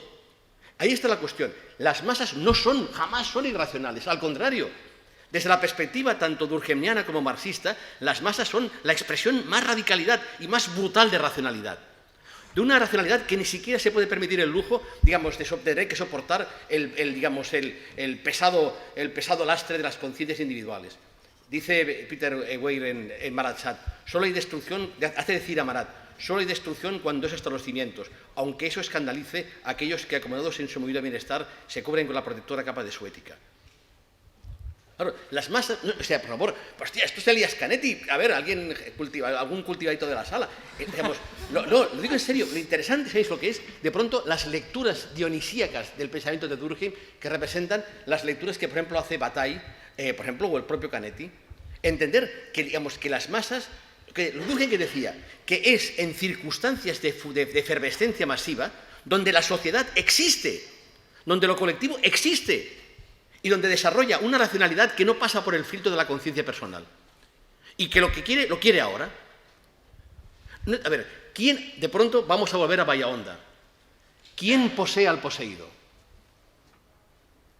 Si alguno de ustedes ha leído algo de antropología religiosa, no me refiero a ninguna última tendencia, Marcel Mauss, por ejemplo, cuando explica en la teoría de la magia quién posee al poseído. Quien posee al poseído son básicamente energías colectivas, que encuentran en él aquel lugar en que posarse, que convierten su cuerpo en instrumento al servicio de impulsos que son colectivos, pero que requieren justamente ese soporte físico que le da un cuerpo individual o un cuerpo, digamos, colectivo, en este caso, una multitud coagulada.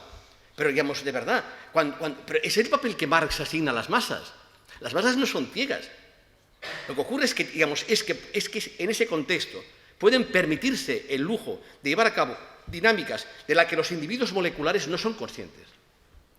Eso es lo que se llamaba antes la historia.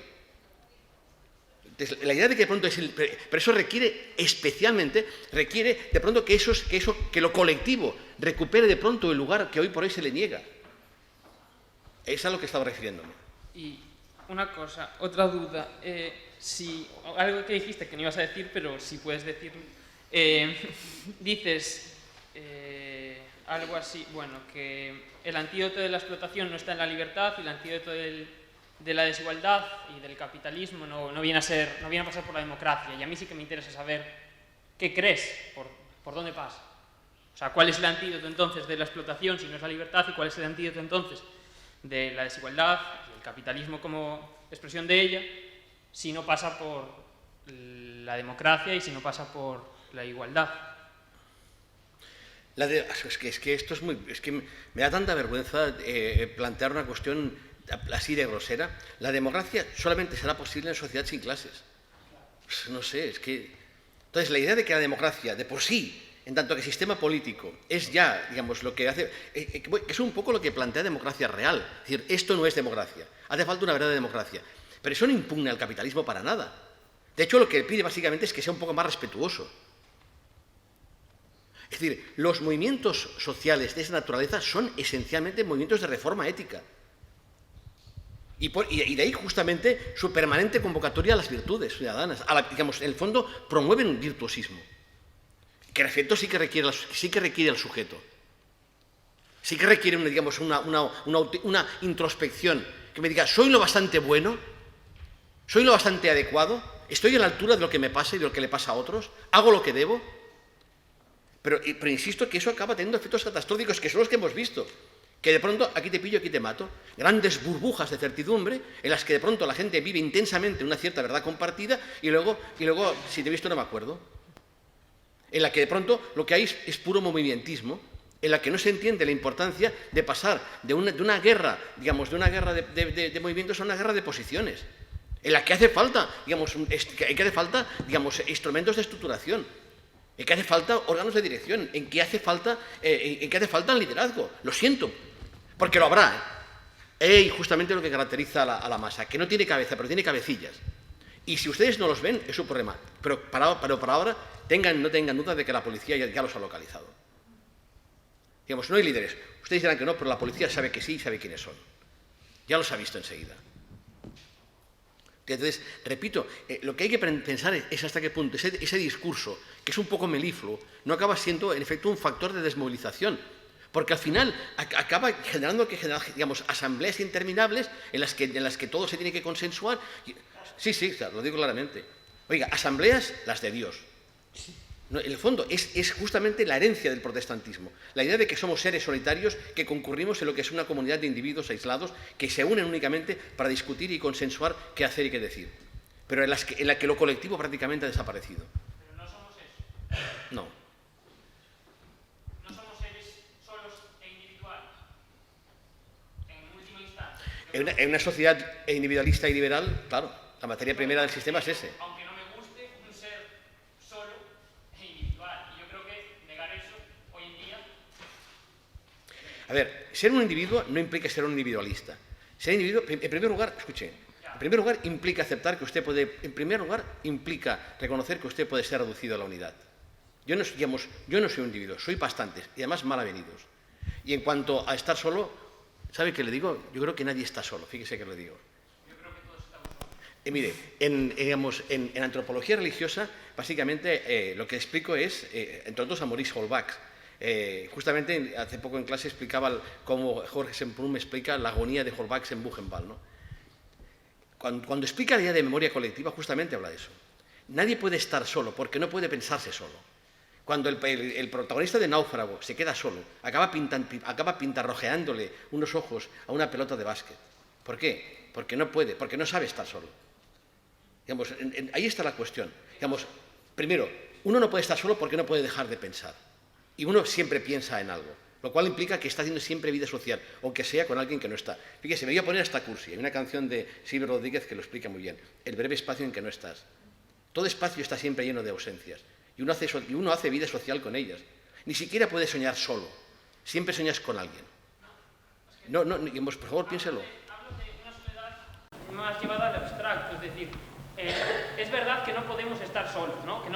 Yo comparto lo que estás diciendo, pero en última instancia sí que nos podemos ver como solos en el fin, es decir, la finalidad de nuestra vida no es otra que nosotros mismos, porque no hay otra finalidad. Por lo tanto, ahí entra el término de soledad existencial, que no es mío, evidentemente, y que creo que eso sí que condiciona y genera todo lo que la antropología, lo poco que sé de antropología de la religión y de la mistificación, está canalizando la soledad existencial.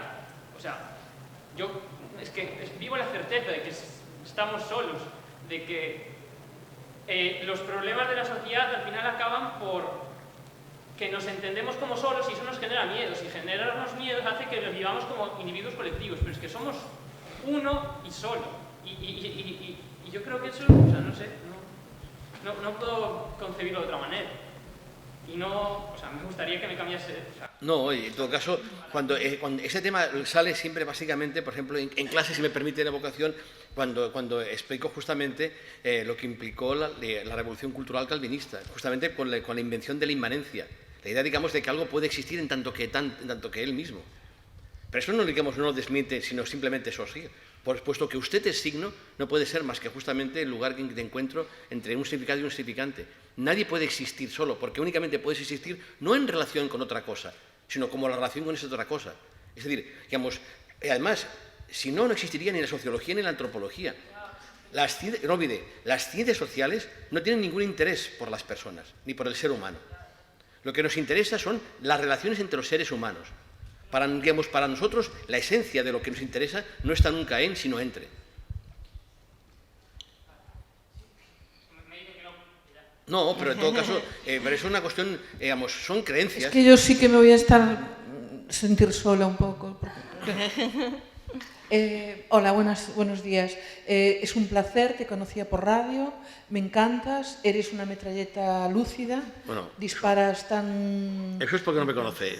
No, eres una metralleta de cosas profundas, tan rápida, que los que tenemos una cierta edad y no estamos con el libro todos los días tal, a veces nos cuesta seguir. Y eso que soy listiña, pero bueno,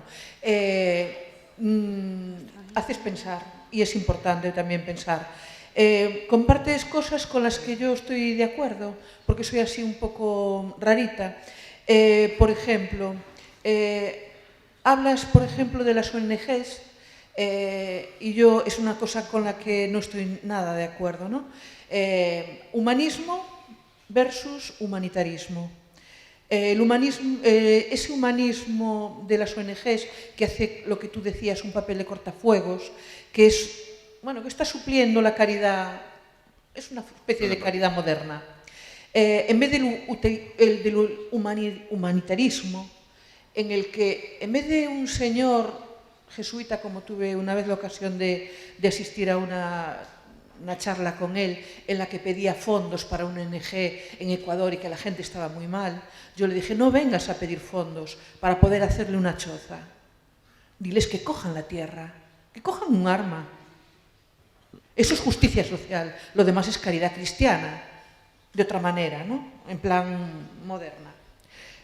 Luego, cuando hablas del espacio público, que dices que el usuario es un intruso en ese espacio público, estoy totalmente de acuerdo. Y eso se nota muchísimo, por ejemplo, en la sanidad pública. En la sanidad pública te dicen, oiga, ¿usted qué quiere? Siéntese ahí, por favor. Te tratan como estás ocupando el lugar donde trabajan esos funcionarios, que bueno, que no tengo nada en contra, porque como los necesitamos, no vaya a ser que nos traten mal, hay que tener cuidado. Pero que viene aquí, ¿usted qué le pasa? Y te tratan con un tuteo irrespetuoso. A ver, levanta el culo, Vicente, que te voy a pinchar. Ese es el espacio público que estamos pisoteando, ¿no? Que somos intrusos. También se ve en dependencias administrativas, donde los funcionarios llegas allí de sospechoso, de entrometido. ¿Usted qué quiere? Te preguntan en mal tono. Entonces, ahí esos son sitios donde se palpa, ¿no?, el intrusismo.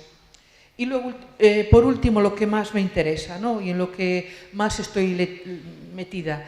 No puedo hablarte, porque leo a mucha gente, muchos libros, pero ya no tengo mucha memoria. Entonces me quedo con Michel Foucault, Hannah Arendt, Paulo Negri, pero luego hay otros nombres que se me van.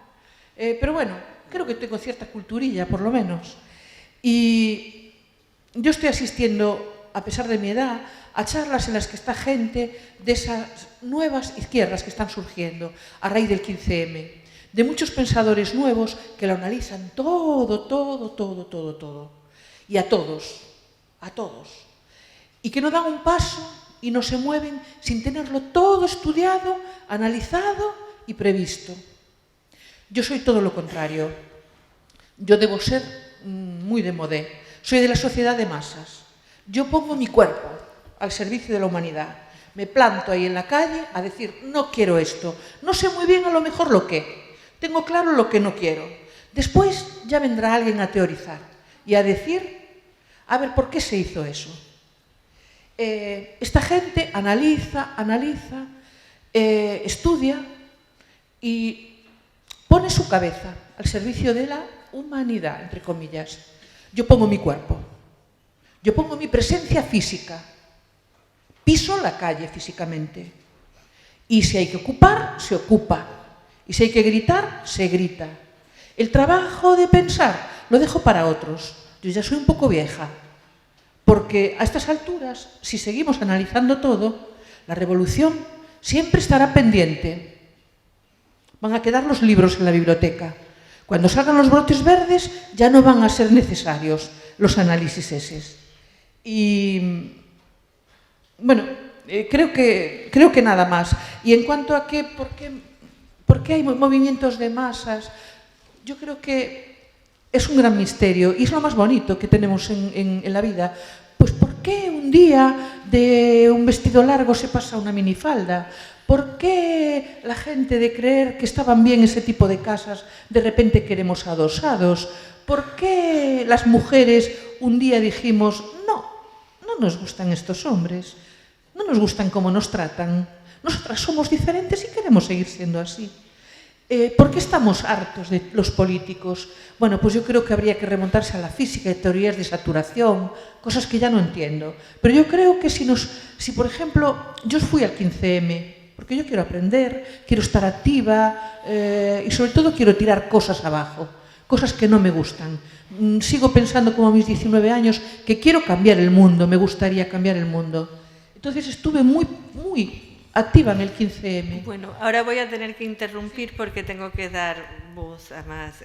O sea que entendí que es un sujeto de la masa. O sea, aquí tienes el protagonista de la... A ver, y es que yo quisiera también que se entendiera lo limitado digamos, de mi ambición. En el fondo, si me permiten, lo que he hecho ha sido, lo que estoy haciendo es una contribución a lo que no únicamente yo, sino otros hacemos, que es una crítica a lo que llamaremos el ciudadanismo de izquierdas, que ni siquiera es original, de verdad, que de lo que estoy aportando aquí hoy no hay nada original que no sea el esfuerzo por indagar justamente la noción, cómo la oposición entre multitud y masa se parece a la que había entre público y masa y que en el fondo es la misma, lo cual implica, en efecto, contribuir con ese tipo, digamos, ese tipo de investigación esencialmente teórica y bibliográfica un poco a lo que sería advertir de los riesgos de un cierto discurso, que yo pienso que es, en última instancia, desmovilizador. Esa es mi contribución, pero créanme que no voy mucho más lejos que eso, y ni siquiera es original. Es original, digamos, ese trabajo por hacer la genealogía de la noción de multitud, por ejemplo. Eso sí que, digamos, sí que es una cosa que aporto yo, pero por lo demás... ¿Y entonces, hay algún representante de la ciudadanía, el ciudadanismo de izquierda que quiera contribuir a este debate? ¿No? ¿Nadie se da por aludido? No, esto es como dices, ¿hay miembro aquí de una secta destructiva? No, que no, la comparación básicamente es porque es un atributo denegatorio que yo hago desde fuera, entonces claro.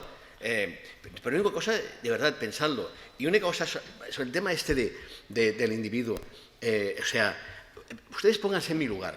Aquí hablo de una cosa y tal, pero en esta clase que doy, antropología religiosa, claro, imagínense, el primer día de curso tengo que explicar claramente que la asignatura no tiene que ver nada con lo que son las ideas digamos, asociadas al concepto clásico de religión, que en efecto tiene que ver con ideas de búsqueda personal, por ejemplo, de integración íntima, de creencia, digamos...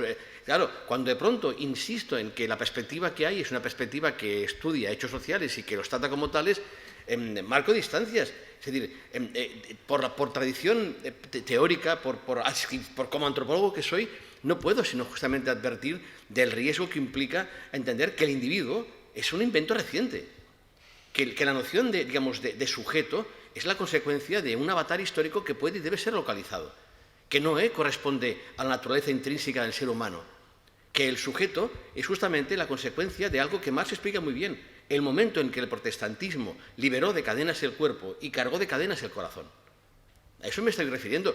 En todo caso, pueden ustedes estar de acuerdo conmigo o no, pero lo que les prohíbo, por favor, o en todo caso les suplico que no hagan es atribuirme ninguna originalidad, porque nada de lo que les planteo aquí ni siquiera es de mi propia invención, a no ser ese trabajito que estoy preparando acerca de la herencia pragmática de los operarios, es todo.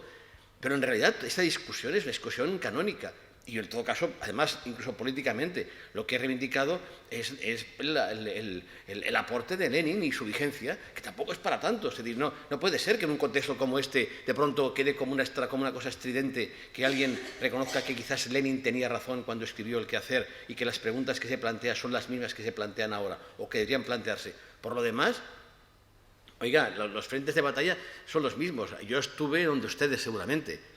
Lo que ocurre es que, de verdad, voy a sitios, digamos, donde se habla de política y donde de pronto me siento desorientado porque tengo la impresión de que no se habla de nada y especialmente que las propuestas que hacen es movilizarse y todo el puto día movilizándonos.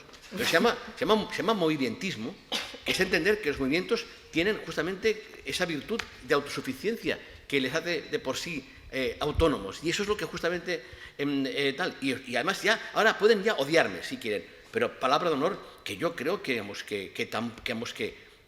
la idea de partido en el sentido clásico marxista, en otros términos, renovado, digamos, depurado de todos sus defectos, de todos sus errores, continúa teniendo razón. Y además, si me permiten, ni siquiera estoy en condiciones de negarles que tengo ejemplos cercanos. No sé, en Cataluña hay gente, que no sé, lo está haciendo, digamos, que me está moviendo una cierta ilusión. Seguramente se verá decepcionada, como siempre, y uno ya va predispuesto. Pero digamos que lo que yo estoy defendiendo ya existe. No soy un tumbado que viene aquí con una historia que hay que... No, yo no sé si haremos la revolución, pero la idea de que hay que conseguir que una cierta energía histórica que se ha desencadenado con el 15M deba ser de una forma u otra convertida en energía histórica, esa idea, bueno, pues estamos en ello. Oiga, igual nos sale bien, igual es un chasco, pero de verdad que, digamos, me niego a que lo que ocurra acabe siendo solamente un gran fuego de campamento en que nos demos las manos y hagamos cadenas de espiritualidad, que es lo que uno veía ahí. Entonces, de pronto, repito, se trata de pensar que están pasando cosas y que quizás sea el momento de pasar de esa resistencia de la que hablaban los operarios a pasar a una fase ulterior en que ya está bien de tanto resistir. Resistir es que te den golpes y aguantes. Quizás sea cosa de pensar alguna cosa, de pensar, digamos, de tener alguna idea. Yo no sé si la alternativa al capitalismo es el socialismo, pero únicamente la democracia, las virtudes democráticas a secas, no lo es. Es lo que estoy defendiendo. Digamos que la democracia, decía Borges, es una superstición entendida al margen de las condiciones sociales. Pero esto es volver al Marx más elemental, volver a la crítica a la ideología alemana. Ni siquiera me puedo presentar como marxista, porque creo que he relatado que mis simpatías están mucho más cerca de las raíces de la escuela de la Gnesociologie y del viejo Durkheim y de sus herederos en la antropología social que no en el Marx canónico. Pero no sé, digamos, repito que les pediría únicamente que entroncaran lo que he compartido con ustedes con una serie de sensibilidades de las que yo no puedo ser aquí ahora más que un modesto y espero que no especialmente torpe representante, pero que también esta especie de crítica al ciudadanismo. Hay un texto un texto por internet que circuló hace tiempo, que no sé si conocen, que fue un poco el punto de partida de este razonamiento, que se llama, lo firma un tío Alain C. Una especie, digamos, de opúsculo anónimo, que se llama Los avatares del ciudadanismo o algo por el estilo. Está traducido en 30.000 sitios. Busquen Alain C. Es un seudónimo, ciudadanismo, los vericuetos, no recuerdo cuál es el término primero, pero esos términos le darán pie a 30.000, digamos, textos colgados en rebelión aquí, que es un poco lo que hago. Mario Domínguez, por ejemplo, en la Complutense, decir, oye, cuidado con esto porque a ver si nos... oiga, rebelión dedica números enteros básicamente a cargarse a los operarios, a los neoperarios, o sea que ni siquiera tampoco es original. Tampoco les pido que compartan mi punto de vista, solamente que entiendan que algunos entendemos que lo que está pasando es nuevo, en buena medida, y requiere fórmulas nuevas, que es viejo, en buena medida, y requiere también fórmulas viejas, que sirvieron y que igual todavía valen. Y no tengo ningún inconveniente en hacer una especie, digamos, de apología de las masas, de las viejas masas. Ya saben, irracionales, bestiales, imprudentes, temerarias, arriesgadas, impacientes. Porque creo que, en efecto, y eso sí que esto, cuando éramos marxistas y maoístas y esto, lo sabemos de memoria, partir de las masas para volver a las masas. Porque las masas tienen siempre un punto de razón. Y creo que la labor que nos corresponde a aquellos que estamos en la lucha política es sintetizar lo que vemos, lo que escuchamos y convertirlo en iniciativas que únicamente funcionarán y tendrán eco si realmente responden a eso que hemos recogido a ras de suelo.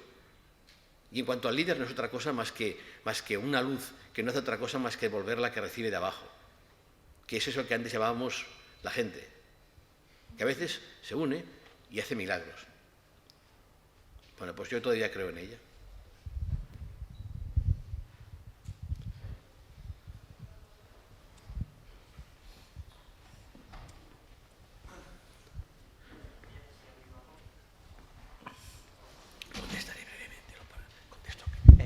Bueno, moi bons días. Igual que o compañeiro, felicitarlle pola súa exposición. Non está seguro que é unha tendencia que se lle repite moito sempre que dá unha palestra. Perdón que me estou hablando en gallego. Dos preguntas e unha pequeña reflexión. Considera, porque a mí me preocupa mucho, ¿no? Yo colaboro con otra gente que hay por aquí, en movimientos que hay aquí en la ciudad, activos, en estos desahucios también, y yo veo con preocupación el miedo a ese sujeto del que usted habla, ¿no? Que es un poco un sujeto difuminado, y veo un poco el miedo a la atribución de la responsabilidad, ¿no? Cuando se te acerca gente o te vienen casos de gente que va a ser desahuciada y tú les dices, no, mira, la vivienda es un derecho, y te miran con cara acontecida, te miran asustados. Tú dices, la vivienda no hay por qué pagarla, hay otras formas de relación con la propiedad, hay otras maneras de hacerlo, hay que buscar otras salidas, la ocupación es una vía legítima. De hecho, claro, se le llama ocupación, vuelvo a lo mismo, ¿no? Al hecho del uso y disfrute de la vivienda, ¿no? Y yo me empiezo a preocupar muchísimo por ese hecho, ¿no? Por el miedo, lo que decía Fromm, ¿no? El miedo a la libertad, ¿no? El miedo a esa libertad que es una libertad de responsabilidad. Es decir, ¿usted cree que hay un miedo a dar respuestas? Porque siempre decimos, no, el capitalismo no puede ser, usted lo acaba de decir, no, el socialismo no sé si podría ser, ya, pero el capitalismo no nos vale, eso está claro. Y al final la democracia simplemente es la libertad de elegir entre los pantalones del Bershka y la chaqueta del Pull&Bear, ¿no? Como dice esa rima, ¿no? Entonces yo veo que, usted no sé cómo lo verá y me interesa muchísimo, sí, es verdad que hay un miedo a asumir de esto no nos vale y hay que caminar hacia el horizonte de una revolución, entre comillas, socialista, hacia el horizonte comunista, reformulando esos conceptos, creo, porque evidentemente en una sociedad macro y una sociedad global es muy complicado dar soluciones globales, creo que se puede reformular localmente y para dar una ejemplificación a nivel global. Reformular lo global, si es que lo global existe, me parece muy complicado. Y eso, si se relaciona con el tema de que la izquierda y muchas partes de los movimientos sociales perdemos la noción de nuestra propia prescindibilidad, ¿no? Es decir, el asumir de que, bueno, a lo mejor la revolución no llega, pero hay que construir ese camino, estamos construyendo ese camino, yo no lo veo, lo que dice Deleuze, ¿no? La revolución nadie la ha visto, pero todo el mundo sigue siendo revolucionario, ¿no? Entonces, si se junta ese miedo a dar una respuesta y a decir, bueno, pues mira, vamos hacia allí, si nos equivocamos una vez que lleguemos allí, vendrán otras generaciones que lo seguirán reformulando. Yo ahora soy sujeto de cambio, usted hablaba de ese qué hacer de Lenin, yo creo que está más vigente que nunca esa pregunta y a día de hoy, en lugar de aceptar la responsabilidad de dar una respuesta, aunque te vayas a equivocar, sigues abriendo preguntas, como si garantizara algo, ¿no? Pues no, yo solo tengo preguntas. Bueno, pues habrá que tener el valor de dar respuestas. Y que te equivocas, pues que venga otro y la reformule. Y si eso se alinea con el tema de la prescindibilidad de ese individuo, que no sé si está solo, si está en multitud, no lo sé, pero que somos prescindibles y a lo mejor hemos perdido un poquito de vista eso. Muchísimas gracias por su atención. No, pues en primer lugar creo que entienda la ironía de lo que le diré. Por supuesto que la responsabilidad en el sentido de la toma de conciencia, de saber que de una forma u otra hay cosas que dependen de nosotros, es fundamental. Digamos, en efecto, está en nuestra mano hacer cosas y nuestra obligación es intentar hacerlas. Y eso sirve, pues hombre, pues para pensar, para discutir. En efecto, hay un elemento que no puede ser cuestionable, que es importante crear de ideología y generar, digamos, debates que... Ahora bien, a la hora de la verdad, una persona responsable no te va a hacer una revolución, hombre. ¿Por qué? ¿Para qué te metes? ¿En serio? Si fueras, digamos, yo todo lo que he hecho en la vida ha sido porque siempre he sido un poco irresponsable. Al final acabas en comisaría y te dicen, oye, ¿pero tú para qué te metes? O sea, digamos, lo que nos... entiendo que, digamos, recuerde que estoy planteando los dos niveles. A la hora de la verdad, salir a la calle siempre es de irresponsables. No, digamos, no ir a una reunión para discutir, no, salir a la calle. En el fondo, digamos, siempre estará alguien que te dirá, ¿pero para qué te metes? Piensa en tu familia, piensa en tus estudios, piensa en las letras que tienes que pagar, piensa en tus deudas, piensa en tu trabajo. Es justamente ese concepto de responsabilidad que de pronto que es el que te ata, el que te mantiene prácticamente fijo en un sitio, porque sabes lo que tienes que perder. En la práctica, digo, en los momentos históricos determinados, la gente que está ahí, que sale, es gente que de pronto decide que o no tiene que perder nada o que lo que tiene que perder no le importa. Pero implica ese acto elemental de una cierta irresponsabilidad, que es la de ponerte en riesgo. Pero eso es un poco de sentido común. Entonces, son dos cosas distintas. Para la discusión, claro, por supuesto, responsabilidad, consciencia. Pero a la hora, digamos, de la lucha, es indispensable ser un poco inconsciente. Y además, fíjense, perdónenme, yo, digamos, soy un pelín cínico, si me permiten y me perdonan por ello, en el sentido que tampoco crean que tengo grandes convicciones. Digamos, ni siquiera estoy seguro de qué es lo que hay que hacer en cuanto a ese futuro que no tengo ni idea. ¿Saben? Yo creo que en realidad no creo prácticamente en nada. En serio, digamos, soy un cínico, en el sentido más no de la palabra. Pero créanme, a la hora de la verdad, seguramente serán cínicos como yo los que acabaremos dando la cara, que es lo que somos los que siempre la damos. La gente responsable, consciente, inteligente, que discute, al final no te viene tú. Y esto lo sabemos bien porque tenemos experiencias de ello. Al final, digamos, quien da la cara son básicamente gente que no podía decepcionar a los demás. El problema no está, y justamente por eso discutía con el compañero que se ha ido y que hablaba del tema, el problema está que hacemos lo que hacemos, porque, aunque no lo queramos reconocerlos, hacemos lo que hacemos no porque somos coherentes con nosotros mismos, lo hacemos porque somos coherentes con los demás, que son los que no nos lo perdonarían si no lo hiciéramos. La gente que se convierte en la paz no es coherente consigo misma, es coherente con los demás. Eso es justamente lo que nos convierte en seres que todavía no estamos solitarios, porque sabemos que de una forma u otra hay alguien que nos necesita, y ese alguien que nos necesita es alguien que nosotros necesitamos, porque nadie acaba en sí mismo. A eso me refería, digamos la conciencia de lo colectivo tiene que ver con eso. ¿Comprenden lo que estoy intentando comunicarles? Quiero decir básicamente que a la hora de la verdad, lo que nos convierte en masa es saber que lo que nos une justamente es eso, no es pensar juntos, sino sudar juntos. Y los ejemplos de ellos sería, piense, ¿cuándo uno hace masa? Hay otros ejemplos, fíjense, el pariente cercano de toda revuelta siempre es la fiesta. La fiesta ya está ahí para advertirnos de qué es capaz la gente cuando se apropia de una forma tumultuosa de la calle y la convierte en algo que realmente es suyo.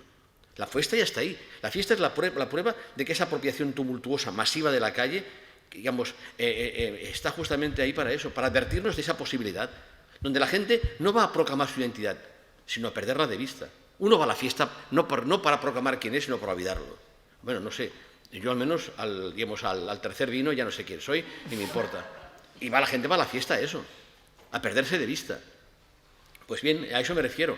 Y miren, como ya me he puesto cursi con Silvio Rodríguez, ya no viene de aquí, me abandono. En el fondo, qué expresión de masa más singular que la de... Bueno, hay la de los tíos que se pegan de hostias, que en el fondo también es una forma de indistinción. Hay una película que ustedes habrán visto, Harry el Sucio, me entusiasma justamente por aquel zoom en helicóptero en que de pronto nos vamos alejando de los dos tipos que se pelean hasta ver que es imposible distinguir quién es el bueno y quién es el malo, porque forman masa.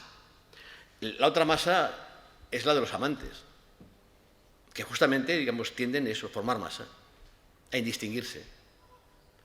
Ya sé que es un ejemplo un poquito cursi, pero no se engañen. No bromeo. En el fondo, como diría Saint-Exupéry Petit, el amor es la única locura que nos dan permiso, pero funciona con la misma lógica. Aquella que de pronto te hace tomar conciencia radicalmente que el efecto que no acabas en ti mismo. ¿Cómo se llama aquella cantante? ¿La Carrasco? ¿Cómo era? ¿Cómo? Ahí se me ha ido a la cabeza. Cántala. ¿Cómo? Cántala. No, es que se ha ido. Pero hay una canción que lo dice. Juntos, ya saben. ¿De quién es, por cierto? Juntos. Pues no sé cuál es. Claro, juntos. ¿Quién? Paloma. Exacto, sí. Perdón, no sé por qué es el Carrasco. Se llama el boxeador, pero este no la canta. Ya lo saben la canción. Tú y yo somos más que dos. Es que esta es la cuestión. Tú y yo somos más que dos. Todas las teorías de masas trabajan justamente a partir de eso. Una masa nunca es la suma de los individuos que la componen. Es otra cosa. Perversa, abyecta, monstruosa. o, al contrario, lúcida. A veces cruel, porque tiene prisa y lo que quiere lo quiere ahora. Canetti lo hubiera explicado así, pero implica básicamente un principio de desindividuación. ¿Y en las rebajas también? Claro que sí. Por favor, digamos, ahora me atrevo a invocar a otros lectores dionisíacos de la teoría de Durkheim, que es Michel Maffesoli. Digamos, el tiempo de las tribus justamente defiende ese tipo de perspectivas en las que estoy trabajando, y también heredo como Canetti. Claro, los situacionistas ya lo entendían. ¿Alguien haya leído a Van Eycken cuando habla justamente de las fieras furiosas por su secuestro? Habla de eso.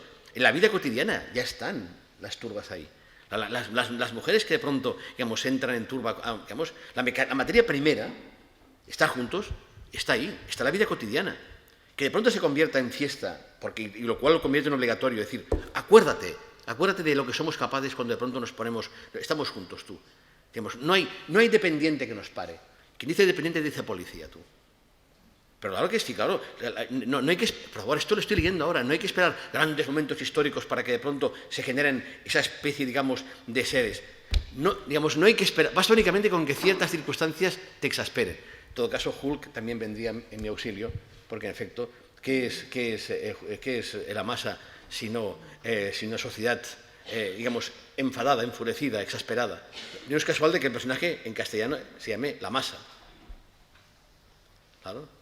Pero repito, claro que está ahí, digamos, la vida cotidiana nos da pruebas. En los estadios son formas de fiesta, las rebajas es una forma de fiesta. Y de pronto ocurre que te das cuenta de que no eres tú, de que no controlas. De que no controlas, pero tampoco te controlan. Te mueve una fuerza que es endógena y que maneja una mano invisible, es decir, nadie. ¿No? Pero eso es la vieja, repito, es la vieja figura, digamos, de las masas a la que tanto se ha escrito y que justamente es esta que, repito, como quería decirles al principio, me sorprende que esta temporada no esté de moda. ¿Qué es lo que estoy diciendo? La pregunta que les formulaba al principio es, ¿qué pasó para que en determinado momento, que intento localizar, digamos, se deje de hablar de masas? ¿Por qué pasa? Yo he sido, digamos, militante político. Y créame que hasta la década de los 70, incluso después del mayo 68, todavía se hablaba de masas. Digamos, en el lenguaje político la noción de masas era fundamental, era central. Entonces, de pronto ha desaparecido, al mismo tiempo que desaparecía la lucha de clases. En el fondo los italianos ya lo dicen. Claro, en el fondo es el fin del obrero masa, justamente por el obrero social. Es lo que plantean ellos. Lo que se disuelve no es la masa, lo que se disuelve es la clase obrera, de la que la masa era la expresión física, era el proletariado hecho carne entre nosotros. Claro, el problema está, no es que la masa haya desaparecido, es que ha desaparecido todo. Las clases sociales, que ya no existen, ahora todos somos multiplicidades rizomáticas y la lucha que antes da. Pues entonces no, yo digo que todavía hay clases, aunque sean de otra manera, aunque sean distintas, aunque sean más polimorfas, ¿de acuerdo? Y todavía hay lucha entre clases. Pero es que, de verdad, que no puede ser que esto sea una provocación. O sea, es fuerte, digamos, de pronto, decir, lucha de clases, hostia, qué fuerte lo que ha dicho esto. Claro, es que ya no sé dónde vamos a parar. Es curioso porque hoy por hoy, digamos, los kantianos nos hemos vuelto de extrema izquierda, los lectores de Rousseau somos antisistema y quienes defendemos la lucha de clases nos hemos convertido en extravagantes tirriantes que se dedican a dar la nota. No sé, todo es un poco raro, la verdad. Bueno, muchas gracias otra vez por estar aquí. Yo creo que podemos dar por terminada, si nos parece bien. Sí, vamos por terminada esta sesión. Gracias por venir.